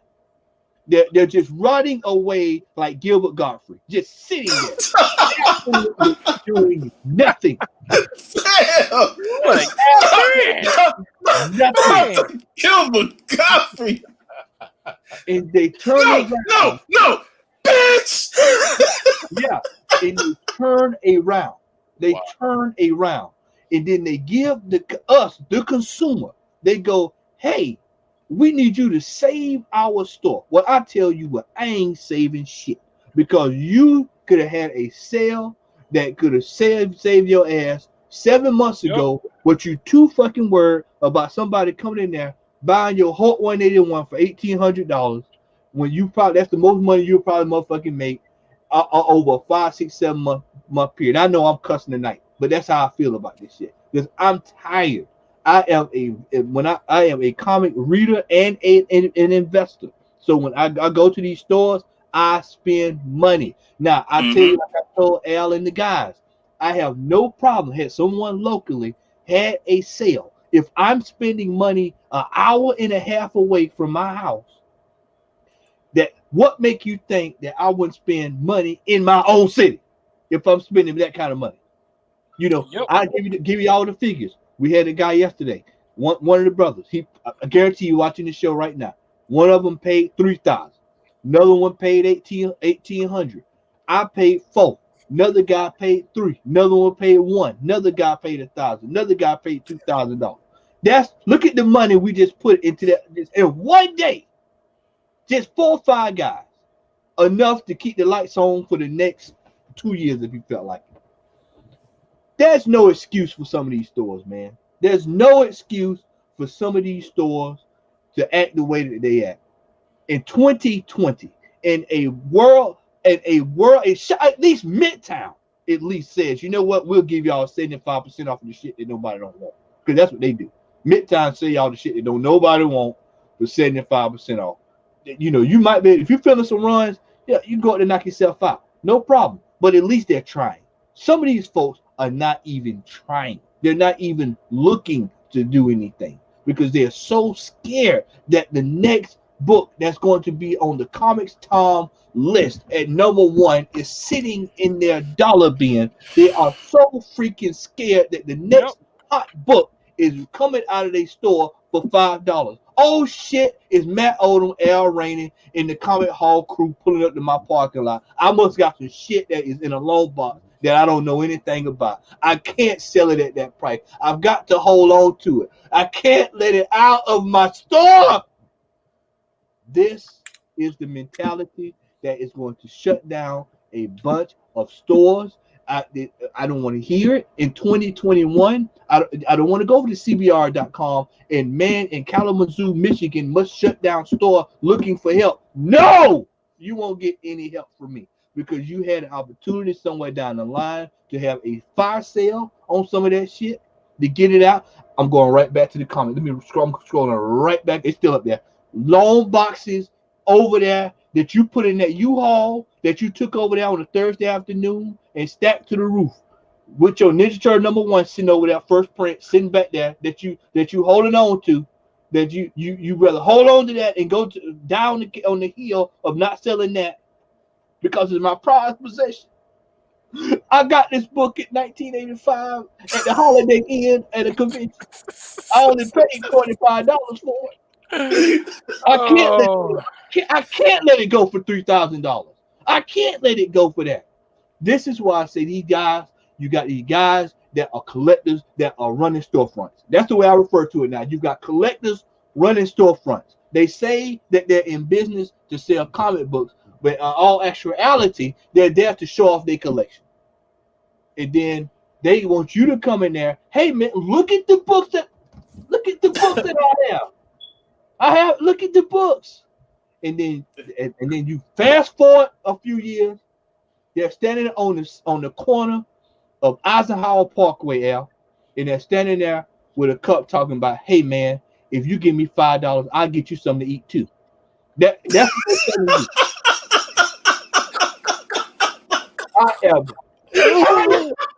I am tired of bullshit and malarkey. I talked to Larry last night. We had a really heated conversation about this, man. And he said, I've given up hope. And you know, when Larry started talking like this, you know it's bad. Larry says that he said, man, I've given up hope on some of these folks, man. He said, because these folks don't want to sell anything, man. People don't want to sell. Here you are, world class sale up that day. I don't know if Chad is still in the chat or not. I hadn't looked. But he'll tell you, man, people were stacking books I'm talking like stacking them up to the ceiling. One dude had 4 long boxes. His brother had 4 long boxes. He was trying to get it and get Bro, everything. Top dog. Let me tell you what was over there, man. You see some of them tonight. I'll pull out a few of them out the box. They had top dollar variants over there for $1. Hell, I found another first appearance of Rorschach, mint condition, $1. $1. I said, they said, Matt, I know it's some good stuff over there. He said, but I can't keep all that shit. That word for word what he said. I can't keep all that shit. I gotta sell it. I gotta sell it. What? Hey, go ahead, Chris. Share some of these comments, man. Let me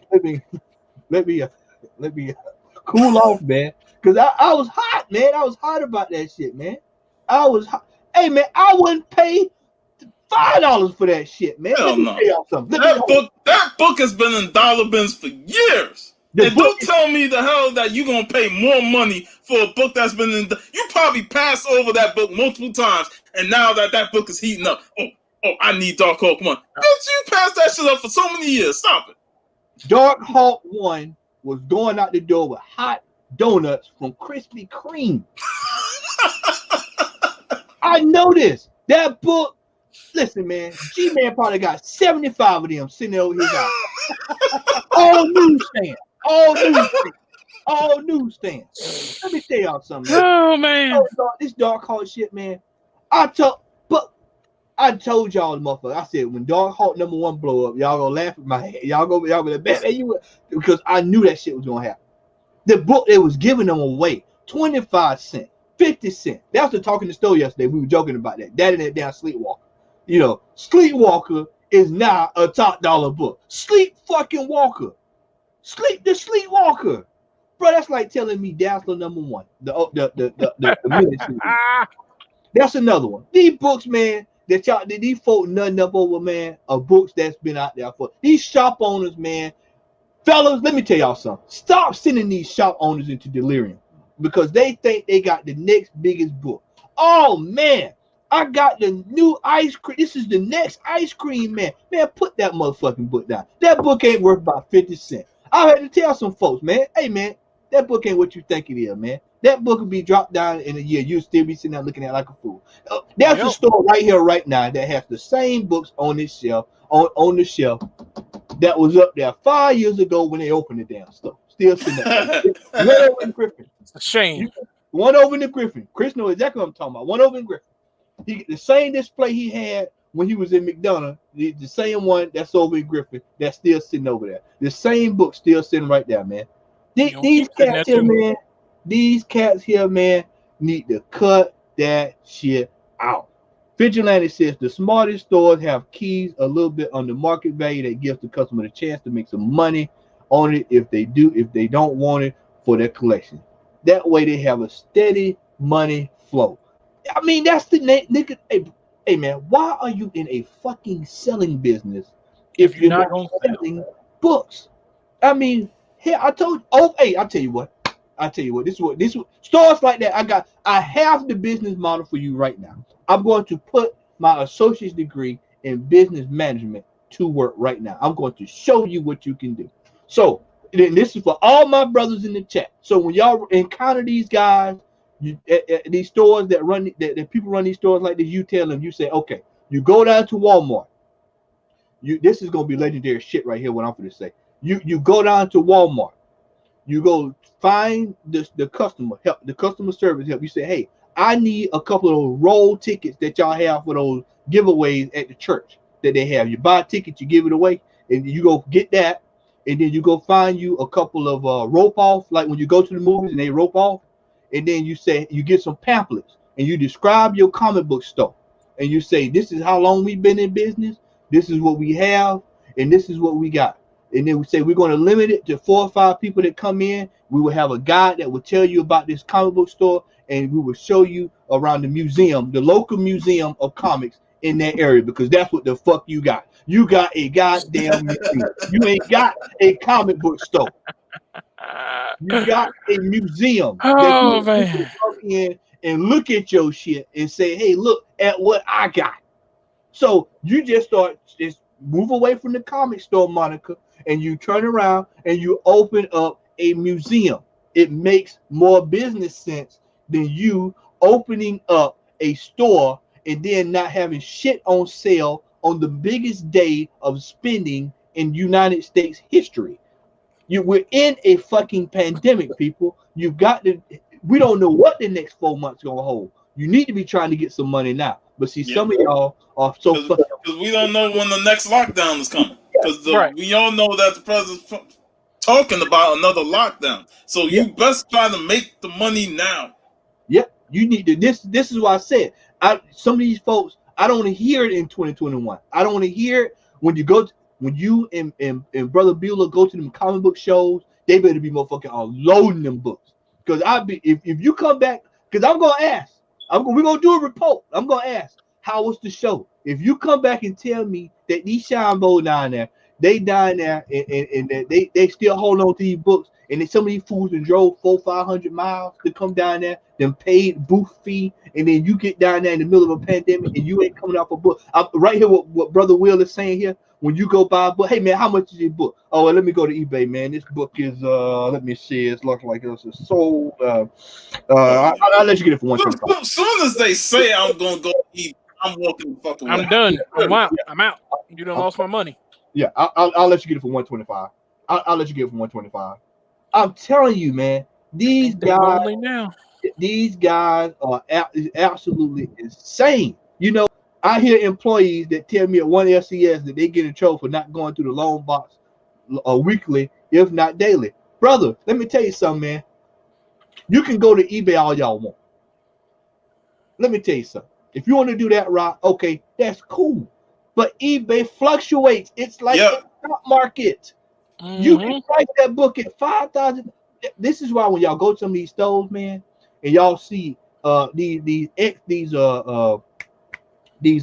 extinction level agenda X-Men books that be $80, or you see these old Alpha Flight.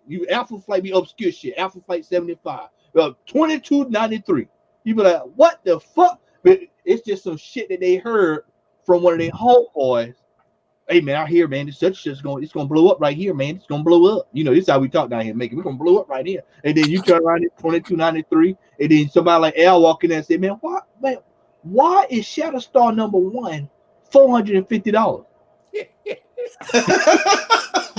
This is the kind of stuff. This is the kind of stuff that you see. And so then you wonder why when I come in the store, I look at you sideways and I just go get whatever the new book that came out. You know, it is what it is. I saw somebody in the comments say they went up to Dr. Nose earlier this week, and they were like, I don't know why. And Dr. Nose is another one. Some of them books, some stuff in Dr. Nose is cool, but then he gets the itch, and then it's like, hey, I got to get. You're not gonna get any other books within a calendar year that's gonna make you any money. I mean, it does not make any sense. And I'm telling you, Matthew 12:5. Preach on. That's Shannon. Hey, he knows. Shannon hear me talk about this shit all the time, because what happens is these guys, they open these stores and then they get so excited that they think they got the newest book, or they get a book can come back in 9.8. Just because it come back in 9.8 don't mean I got to pay what you think I got to pay for. Right. And that's what folks gotta learn. You just because you slap $1,400 on it, don't mean I'm paying $1,400 for it. I'll go find it somewhere else, or I'll find a lower grade, you know.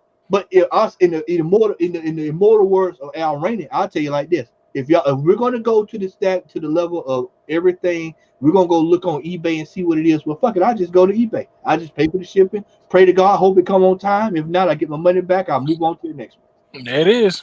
Yep. I mean, this shit has to stop. And you know what? You know what's funny? You brought up the show that I'm going to, that Beulah's going to be at. We already got a guy in our group chat on the Down South Riders that's going to be at the show, and he's going to work with a vendor. And Steve can co-sign because he said that vendor gives out great deals. So I automatically know we got somebody on the inside that's going to be at his booth that we're going to be at all day, because we know we're going to get the great deals at that booth. Now, I'm going to walk around and check out the floor, but I know that booth, that guy that I know of, he's gonna get good deals, and he's gonna give us percentage off because he knows us. We part of the group and all that stuff. You know what, Sean? You just touched on something else too, and this applies to folks at the comic convention. Let me get the vigilante. But comic book stores that have full boxes of full incentives variants, 1 of 50s, 1 of 100, overpriced since years, forgetting that they are in stores and not. That's what I'm saying. These guys. Listen, I went through yesterday because I picked up some boots for some of the guys, and I saw 1 of 100s for $1, 1 of 50s for $1, ratio variants for $1, 1 of 800 for $1. Damn, Matt, you saying that stuff like I might as well just take the whole damn box of those variants. You know, I mean, I was just like, bro. If I had not been on the budget yesterday, I was like, God, I literally was like, man, I would have had to go. Al, we would have had to go get a U-Haul. We had to load it up again, like we did before. Load it up again. Everybody sort through. We just take everything off the shelf. Hey, man, we just buy everything you got, man. I take $1,000 donation. Everybody across the panel get $1,000 donation, and we just go through books and pull what you want, because that's how it was. But that's how it's supposed to be when you have a Black Friday sale. And see, this is what I was going to say about the comic book at the vendors. And this is something that me and Larry and Derek, we did this when we was at the last Atlanta Comic Con. Was we found 2 guys that was the 2 legit, well, 3 legit guys that had the best deals. Like you said, Sean, this is why I tell people when we do conventions, don't go to that convention and go to the first dude you see. You will be to shot yourself in the foot. You have to walk around. You have to have due diligence, and you have to have restraint, not to buy the first thing that you see. You have to walk around and look. Mm-hmm. There's always minimum of 2 vendors that are there for the sole purpose to get books out. The wife is mad as hell at him, and if you come back to these houses with these books, I'm putting you and the damn dog out. And I'm telling you, you better sell these books at that damn convention. And if you don't, I'm going down here. We're gonna file this paperwork, and I'm getting 52% of whatever you make for the next 18 years. And these guys are coming to these conventions, and they selling these books. That's what they own. Hey, that goes to that story I told about my cousin getting that Mr. T collection for $7, and the other guy was upset at him for doing it. But the other guy, the one who sold it for $7, he wants to sell things. And if the kid said he only has $7, like, hey, give me the $7, it's yours. He wanted to sell while the other guy didn't want to sell it at a low price. But I'm telling you, man, these guys, I'm telling you that these people see what I've observed over the last year with people who are in the comic community, especially because some of these guys are store owners in groups I'm in. And some of these guys have an affinity to say that, hey, man, I'm a store owner. I run a comic book store. Well, that's cool. But are you a comic book seller? Are you collecting or are you selling? Are you selling? I told y'all, if you're just collecting, then just go ahead and put the rope up, the $5 ticket, admit one, and let them walk around, cut on some music, cut on little 80s music, some Hall & Oates, and let them observe everything that's in the store. I mean, it is what it is. Yeah. The stores that are selling, they buy collections to sell. Mm-hmm. We know Urban Legends on in Tampa, they buy to sell. They get a lot of collection. My shop, they be getting collections every other month, and they put them for sale. That's the goal of being a comic book store, is you get collections to try and sell to your customers. If you can sell them at a discount, like I did when I brought that Conan collection, my store owner gave me a nice discount on all those books. I brought like 120 something Conan books for a solid price, and I'm like, that's what a comic store's supposed to do. Yep. And on top of that, customer service. We went into a store, went over to Dave's yesterday. Dave's cleaned his entire store to make sure everybody was comfortable and could move around in the store for selling. Not only that, but Dave helped me take my comic books to the car after I got done. Customer fucking service. Some of these stores, man, they don't say shit to you when you walk in the store. They look at you like you got 3 heads. Bitch, I'm motherfucking buying from you. You better motherfucking talk to me. That's the way. You see what G put? Look at what Comic G Spots put. I'll come on my face and bring it like fill it up. Hey, I know, and fill it up with all Dark Hawk, because that's what he got. There's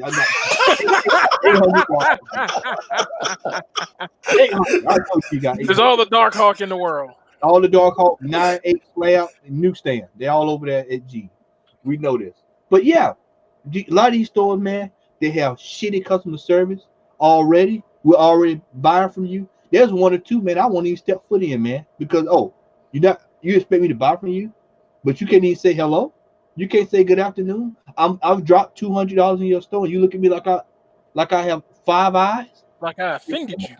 Yeah, I mean, come on, man. These are the folks. I'm saying it again. These are the folks that you were in 2021.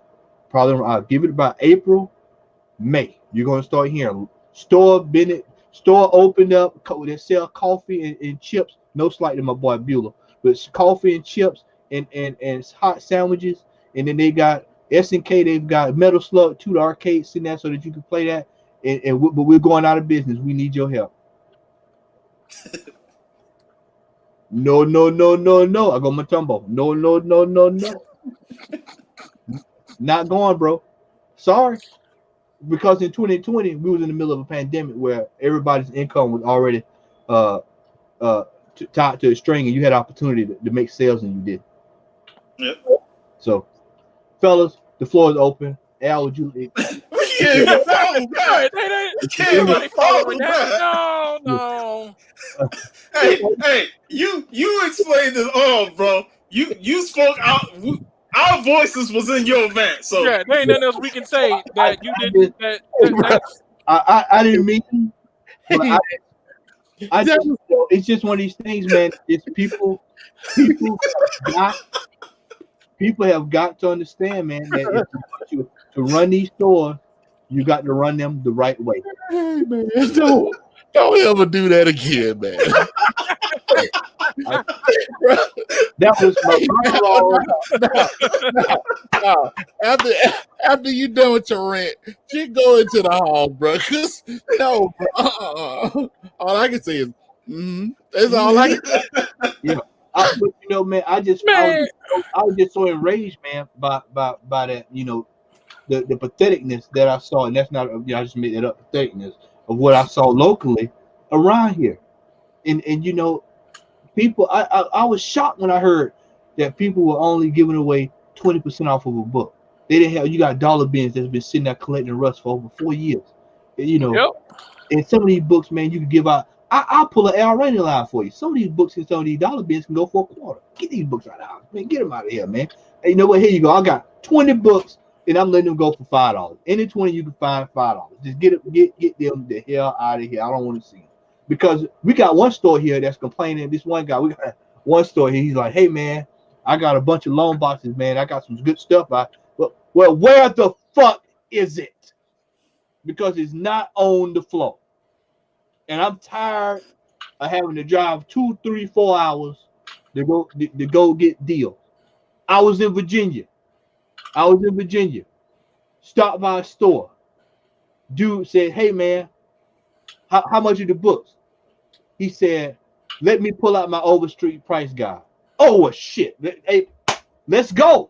When I heard him say Overstreet price guide, well, fuck, man, you doing? Let's roll out, man. Let's go. Get some decent books for that. But if you'd have told me eBay, hey, man, I need to go see what eBay and Amazon. I'll tell you what, you'll see the ass of my Kia Soul going down the street.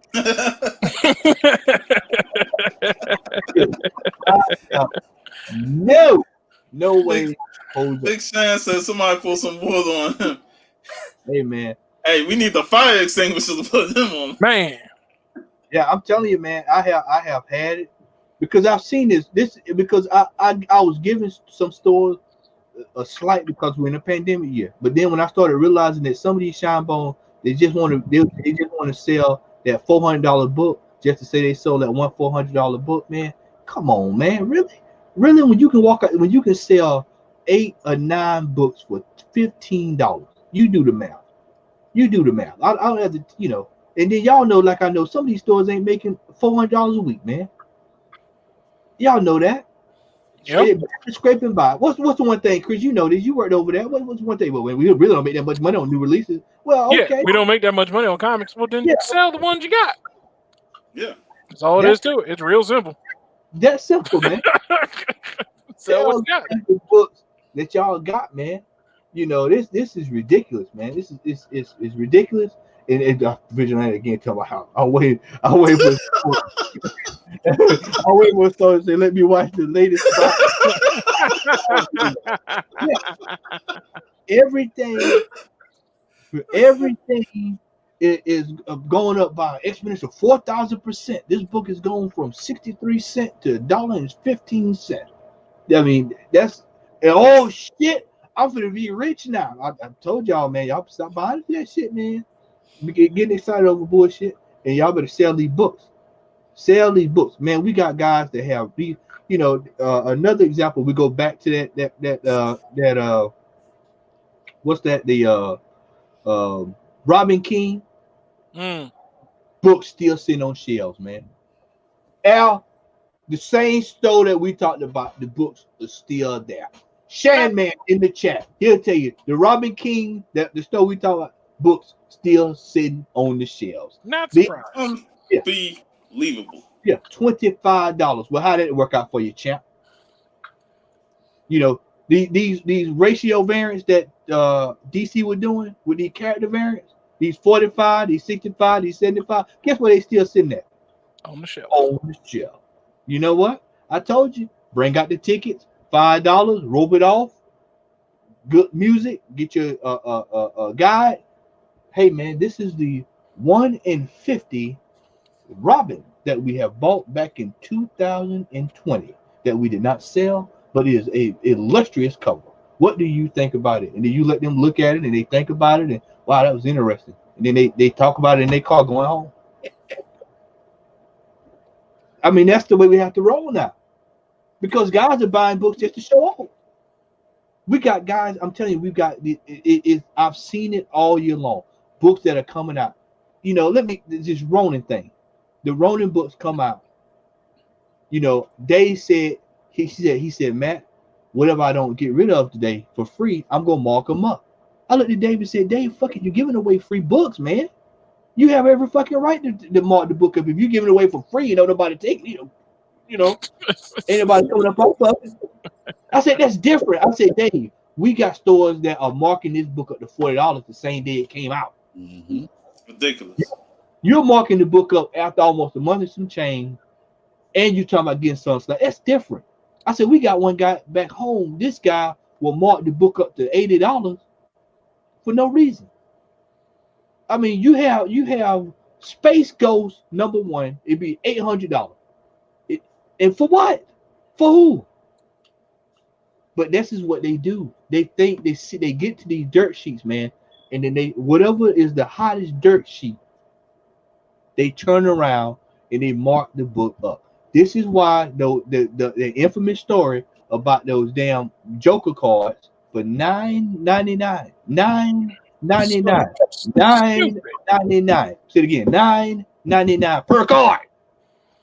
Who in their mind is going to pay $9.99 for a card? Matt, you said that $9.99 like Eddie Murphy said $5,000 in Beverly Hills Cop.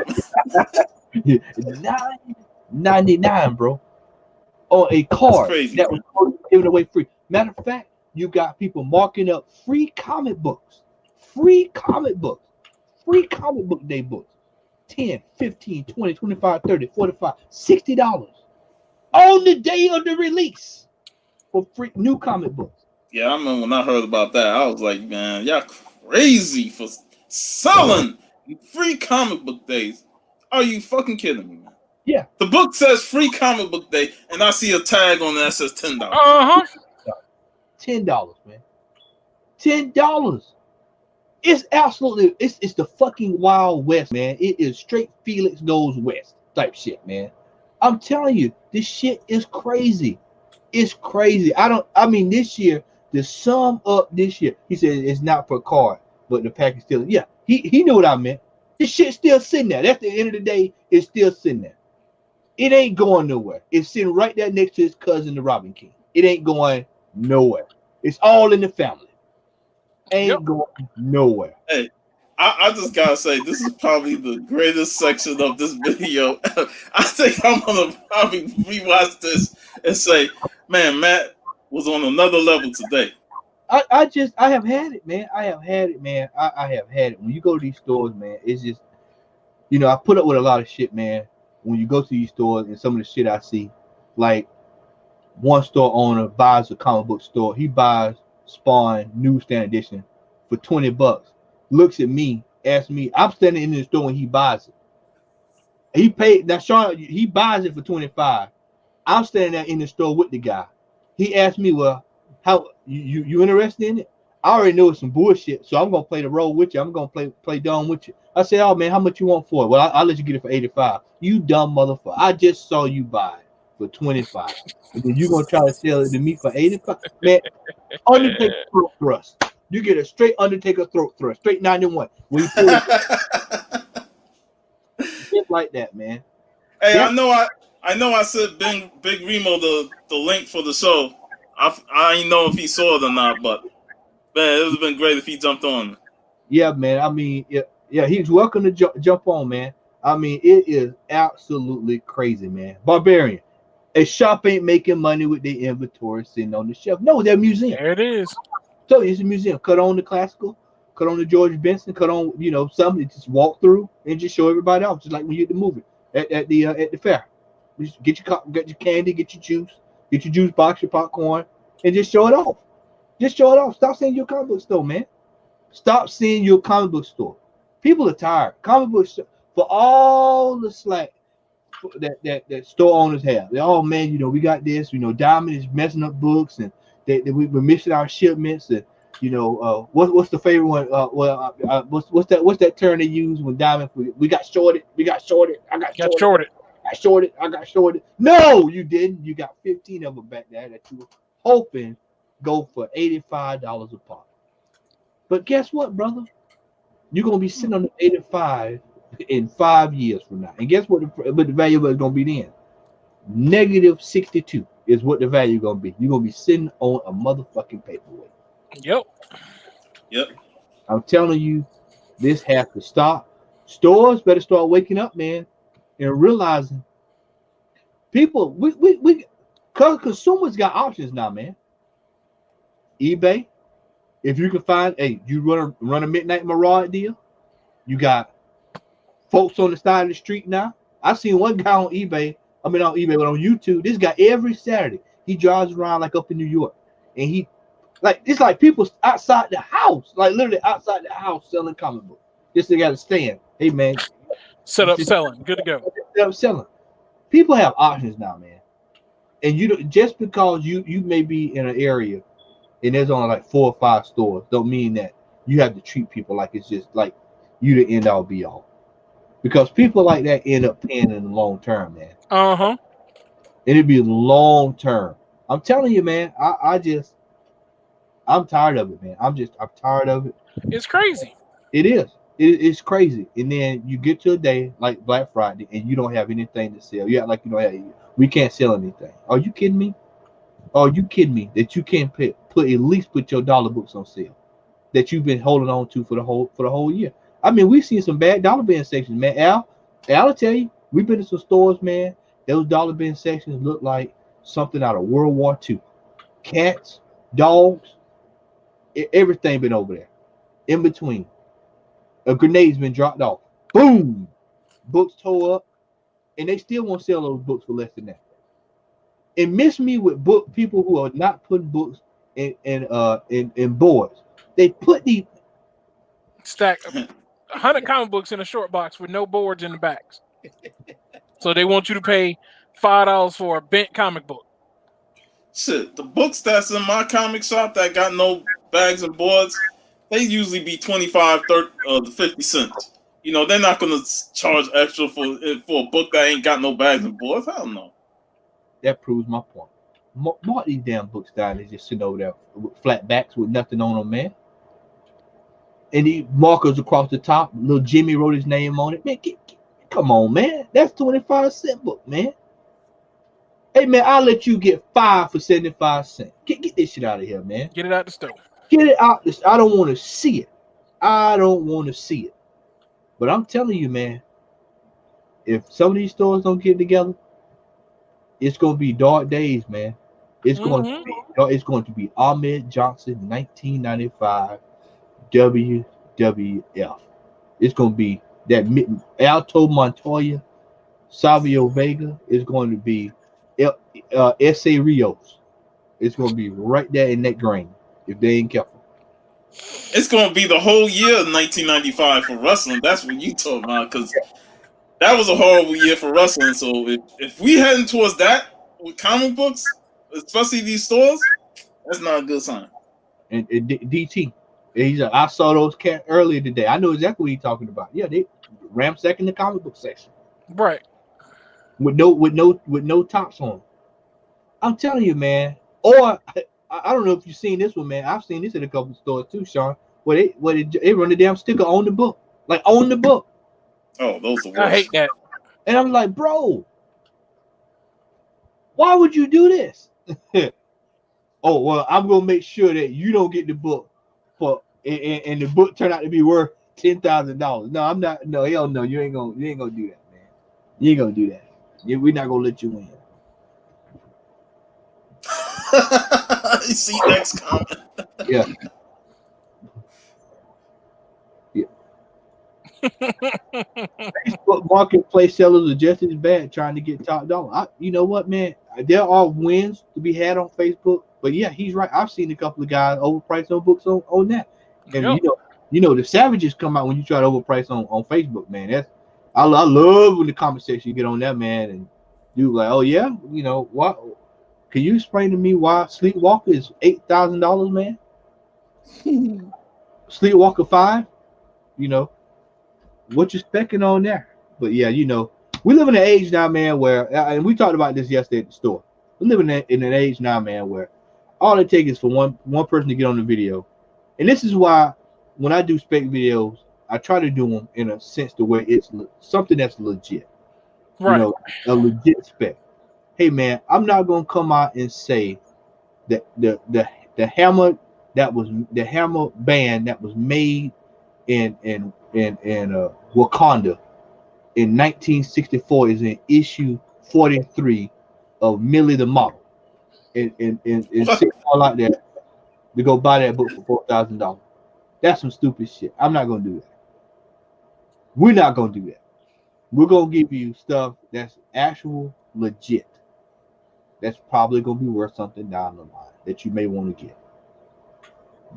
Dark Hawk just happened to be a book that a lot of people just didn't pick up because it was, you know, weren't thinking about it, and it was like I said, a quarter book, 50 cents, you know. And then, you know, Dave brought this point up yesterday. He said, "Well, you really the Marvel previews is the one you want." He said, "But everybody else is hung up on Dark Hawk #1. They don't realize that the previews is the one that you want." You know, so now we got free comic book days. Now this is the free comic books that's become the you know, we got what old preview books that's, you know, go look up Fing Fang Foom X-Men Al, when you get a chance, John, and see how much that's going for. And for those who don't know, that's actually supposed to be the first appearance of John Side X-Men. That book is damn near almost as expensive as the book. Oh, you talking about that? Yeah, I got it. Yeah, Foom. So that damn spec. Go through Every time. Yep, we go through these comments here before we get ready to get to the halls here.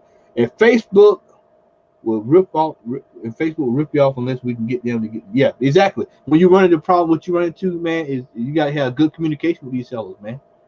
Otherwise, you be hurt. Like you said earlier, Chris. You know, you bought some books, and you know, he went out there to go buy some toilet tissue, some hand sanitizer with that stuff, man. Right. Try to get over on me. All right, fellas. Done with that rant.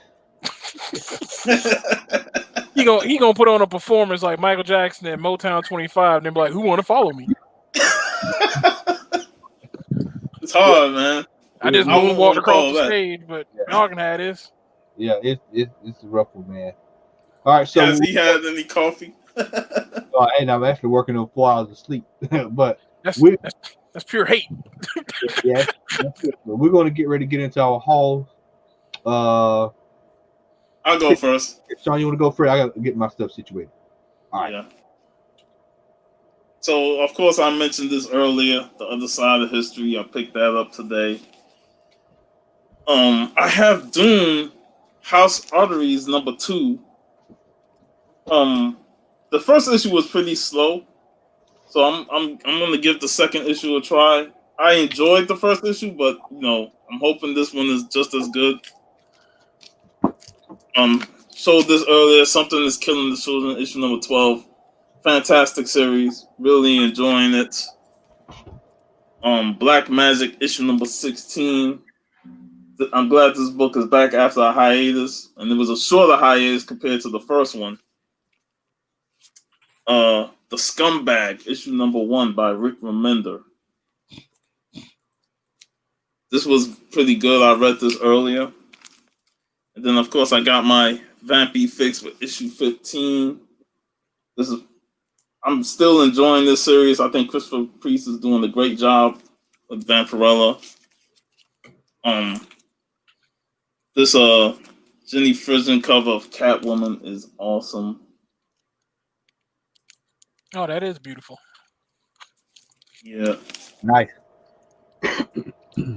I'm gonna see how this is. I gotta read issue 2. I haven't read issue 2 yet, but I'm gonna read them this weekend and see how it is. The first issue was okay. You know, it wasn't nothing to like really go out of the way and say this was great, but definitely gonna give issues 2 and 3 a shot. Star Trek Voyager 7's Reckoning. I missed this a couple of weeks ago, so my shop had it and I snatched it up. Love the Voyager series. This is pretty much a reprint. Snake Eyes, the origin. Ooh. G.I. Joe. Oh man. Nice. The ninja himself. That's That's like it.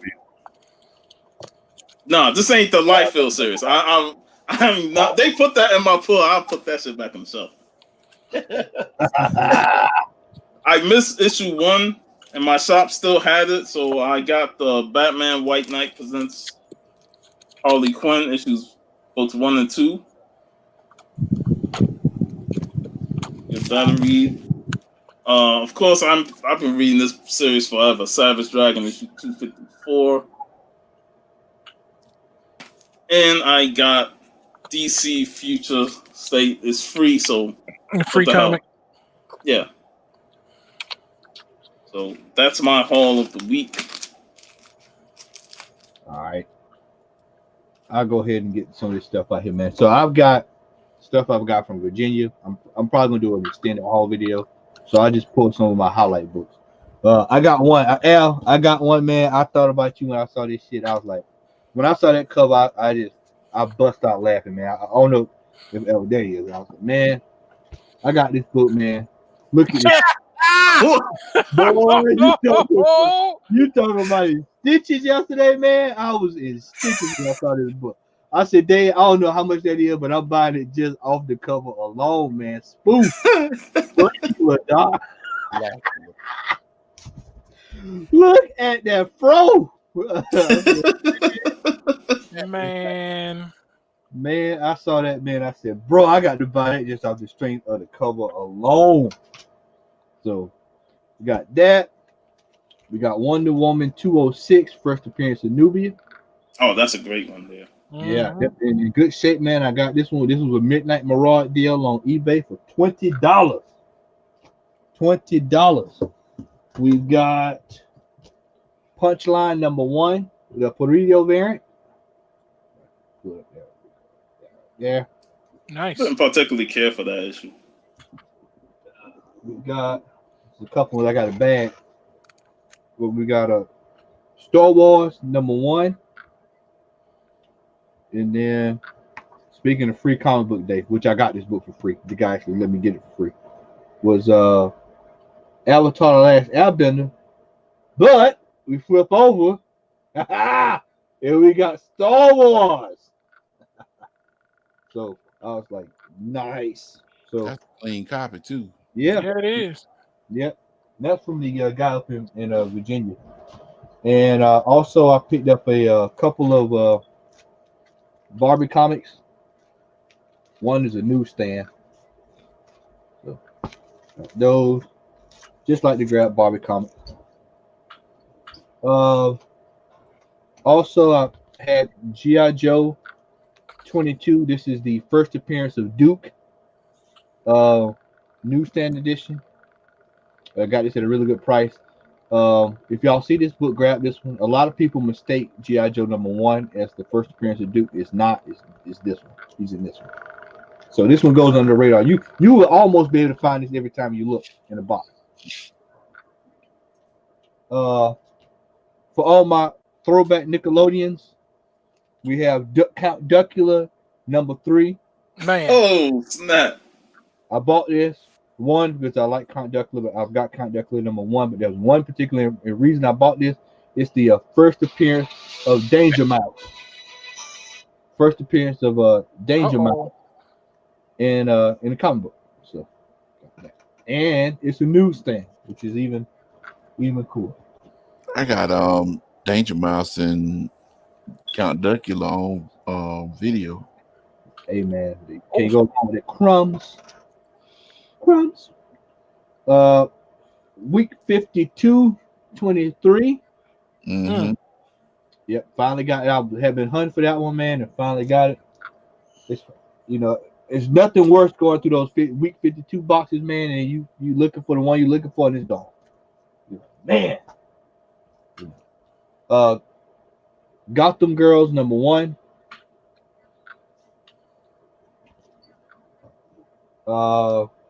Another book that I tell people, you know, we talk about these 50-cent dollar books and all that stuff, man. Green Lantern 50. Boy, don't you know, it's on my wall right now. Yeah, First Parallax, man. I got the. I've already had it, but I now have the newsstand edition. So I was like, yep, let me. Glow in the dark cover. Yep, let me grab that. Not sure if y'all remember this, but Popples #1. So you had that old cartoon. Yeah, that was a cartoon from the 80s. Yep, it was. I think it was on the USA Express, if I'm mistaken. Now this is probably one of my coolest pickups while I was in Virginia. We have El Sombroso Hombre Araña. What? Nice Florence comic. Yep. Alrighty. Yep. Amazing Spider-Man. Yep. And these things are worth quite a few bucks, man. And of course, Shan, I know Shannon is watching. We do have some cherry for the house. So I got picked up a couple of cherries while I was out of town. Have the Amazing Spider-Man 607, J. Scott Campbell. That one was tough to come by. Saw this badass Spawn cover. You know, anything in these Spawns, man. I'm trying to get these Spawns in the 100s. 139 Spawn. That's just a nice cover. Black. Yeah, Spawn got a lot of black covers. Yeah. Spawn cover sick, man. Picked up a Spider-Man 10. This is the STEM variant. I had never seen the STEM variant for Spider-Man, so I picked that up. Picked up a Ninja Turtles 29. Picked it up because it's a newsstand. These tend to be kind of hard to find in newsstand. Another Spawn. We got a Ho edition of Spawn. Merry Christmas. Spawn 59. I picked it up because of the white cover. Y'all know I have to have my Sonic kick. My Sonic. Yep, got to get my Sonic in there, my Archie Sonic. So yeah, that. Can't go wrong here with Josh Middleton. And there it is, Al. And Wonder Woman. Man, that's the one got I that don't one. have. Yeah. I picked up that one. Yeah, I saw that cover and was like, man, that's insane. I have the Last Ronin. This is the Mike Ruth edition. This is limited to 400. And what was so kick-ass, now what really knocked me off my feet, man, was they included the actual print. Nice. Yeah, I got a nice frame. little bonus. Yeah, so I'm gonna have to frame that. We've got some cherry Pop-Tart, actually autographed by Larry Watts himself. And I was looking for these books, man, and went to the website and they had them on the website. So I was like, crap, you know. And he signed them, so got that for free. Looked up, got me a $2 first appearance of Doomsday Nice. newsstand edition. Love that cover. For all my Panthers and my my woke folk, we have Malcolm X, the top in the house. Nice. I have, let's see here, Raphael, Bad Moon Rising, #1. I Make Boys Cry, #1. This was a hard book to come by, man, and in good shape too. But I got it yesterday at Dave's, man. He had the Max 35. This is the last issue in the run of the Max. This is a tough one to come by, and it's expensive. So this will probably get graded. This will be going up to get graded.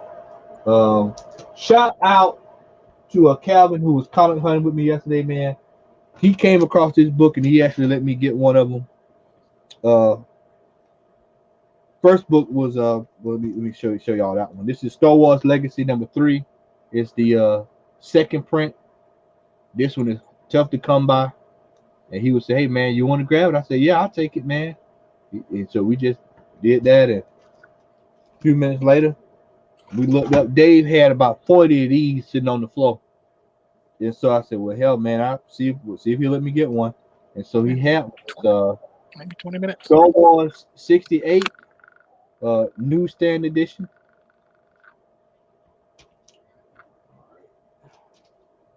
And yeah, Sean, you'll like this, man. I was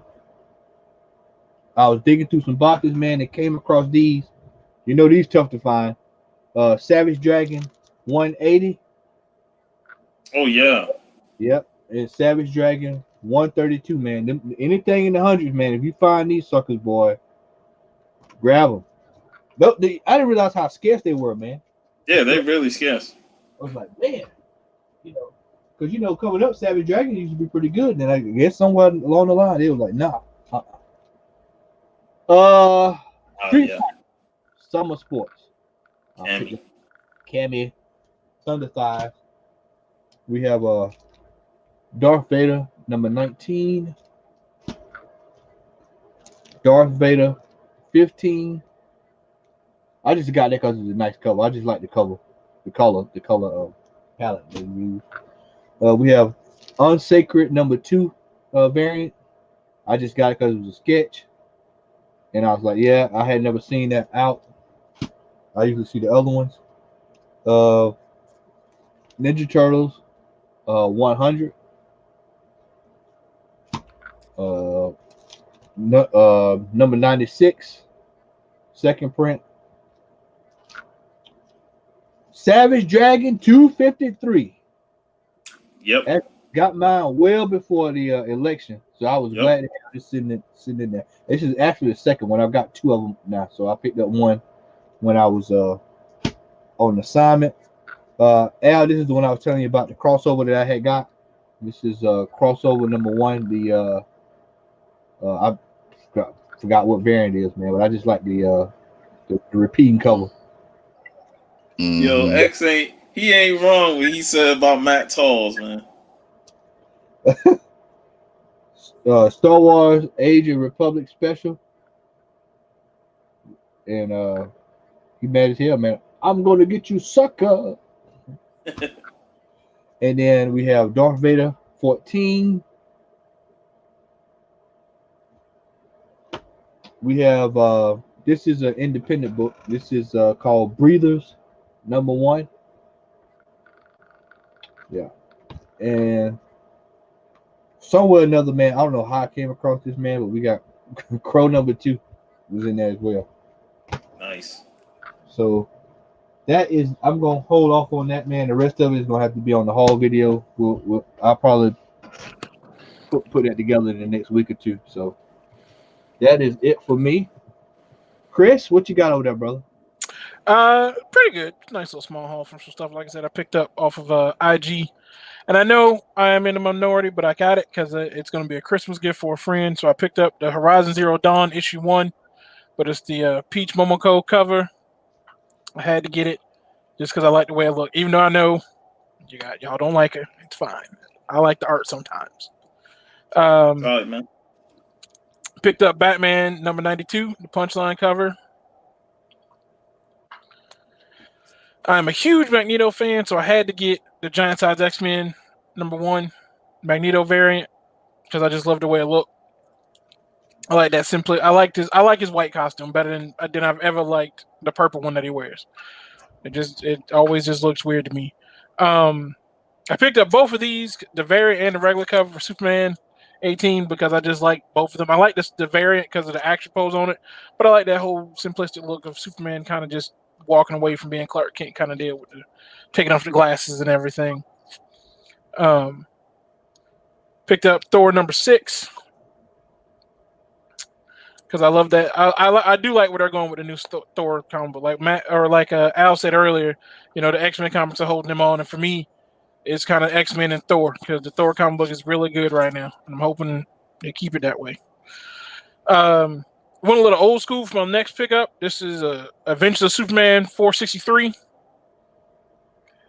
which is a great cover, and it's a homage to another race. But this is cool because this was the first race between Superman and Wally West as the Flash, not Barry Allen, which is why because Wally West is my Flash.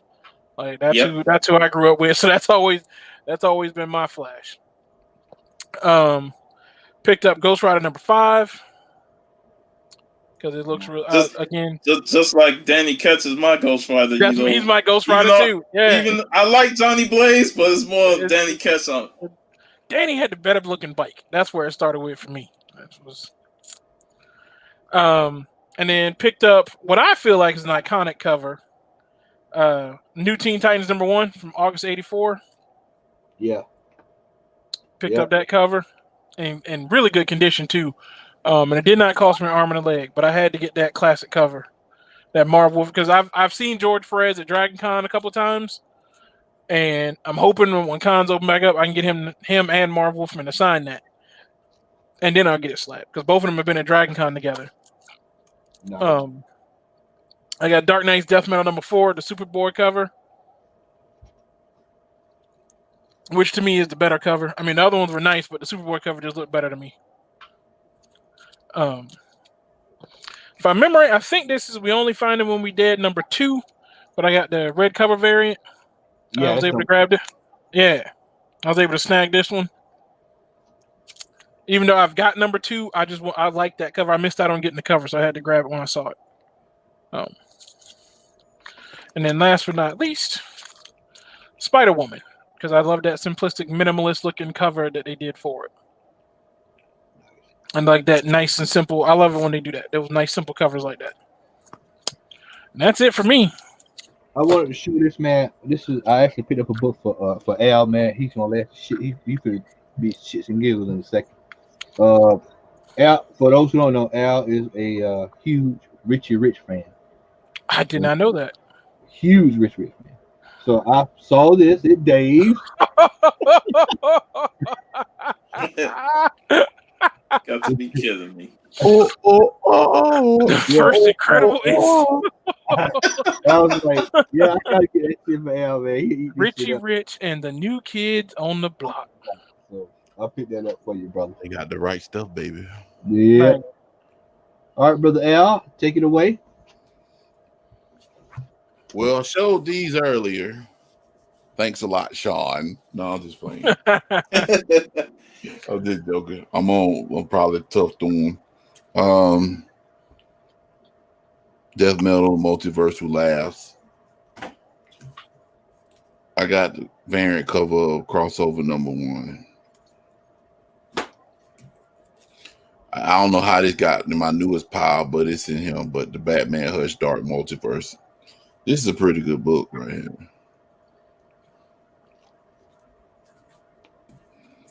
Maestro number 4. Excalibur 15.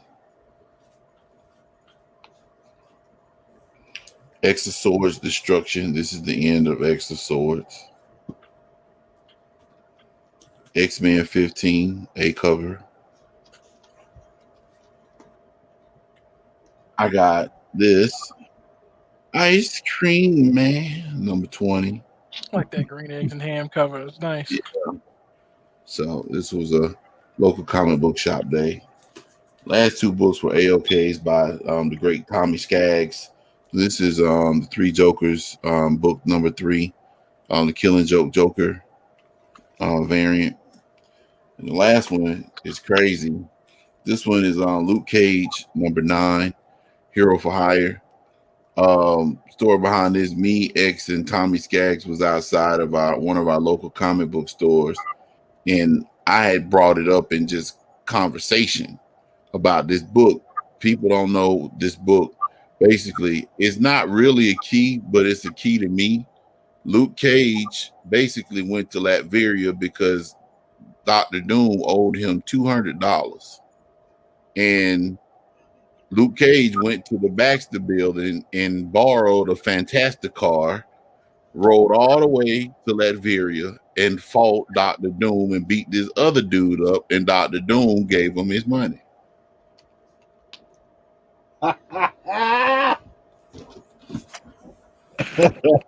Man, Marvel used to go all out with them stories. That's an actual real story. So I'm like, Tommy Skaggs pulled it up while we were outside in the parking lot. He ordered it and he gave it to me. So thank you, Mr. Skaggs. He's not in the chat, but I appreciate it. I wonder if Luke Cage said it like a pimp, like, bitch, give me my money. He actually, in the book, he said something about where's my money, honey. That'd have been perfect. Honey, you know. So of course, it was the 70s around the time. Sweet Christmas. You know, they say, "Hey, Luke Cage, I got your money. Don't you worry." Say, I got money. Before we shut it down tonight, I want to say I'm glad you brought up Tommy's name. I want to say, Tommy Skaggs, we want to say we miss you, man, and we want to say congratulations on your baby boy, man, and your baby boy's home, man. We know you've been dealing with it, man, and baby Skaggs is rough and tough, man, and he is officially out of the hospital. He is home, and brother, we look forward to chatting with you, man. We would love to have you on the show tonight, man. But we'll get you on soon, man. So with that, I want to tell everybody have a great night. I will timestamp the rant for those who want to watch the rant. I will do that tonight. We will timestamp it. We will be back next week with more Comic Hall Roundtable discussion here on YouTube. Make sure you check us out. Like, share, subscribe, tell a friend. For Al, Chris, Sean, Larry, X, and TC, who is still missing. You need TC to make a return. Who is missing? We need him back. We got to bring him back like Sting. He got to come out of rafters when he comes. We'll put a box onto the side and just let him come out of the rafters right onto the box. Make sure you all check out the G-Man. Yep. At 1 a.m. EST. Anybody? He's got Cookie as a guest. Yeah. Just get ready to ask who's going to be on tonight. So Cookie's going to be on. So y'all make sure you go support them. Make sure you check them out. Make sure you check out Sean. Make sure you check out Chris. And we'll be back next week. Hopefully we'll have a Silver Age Sunday episode tomorrow on Conquistadors channel. Nice. All right, everybody.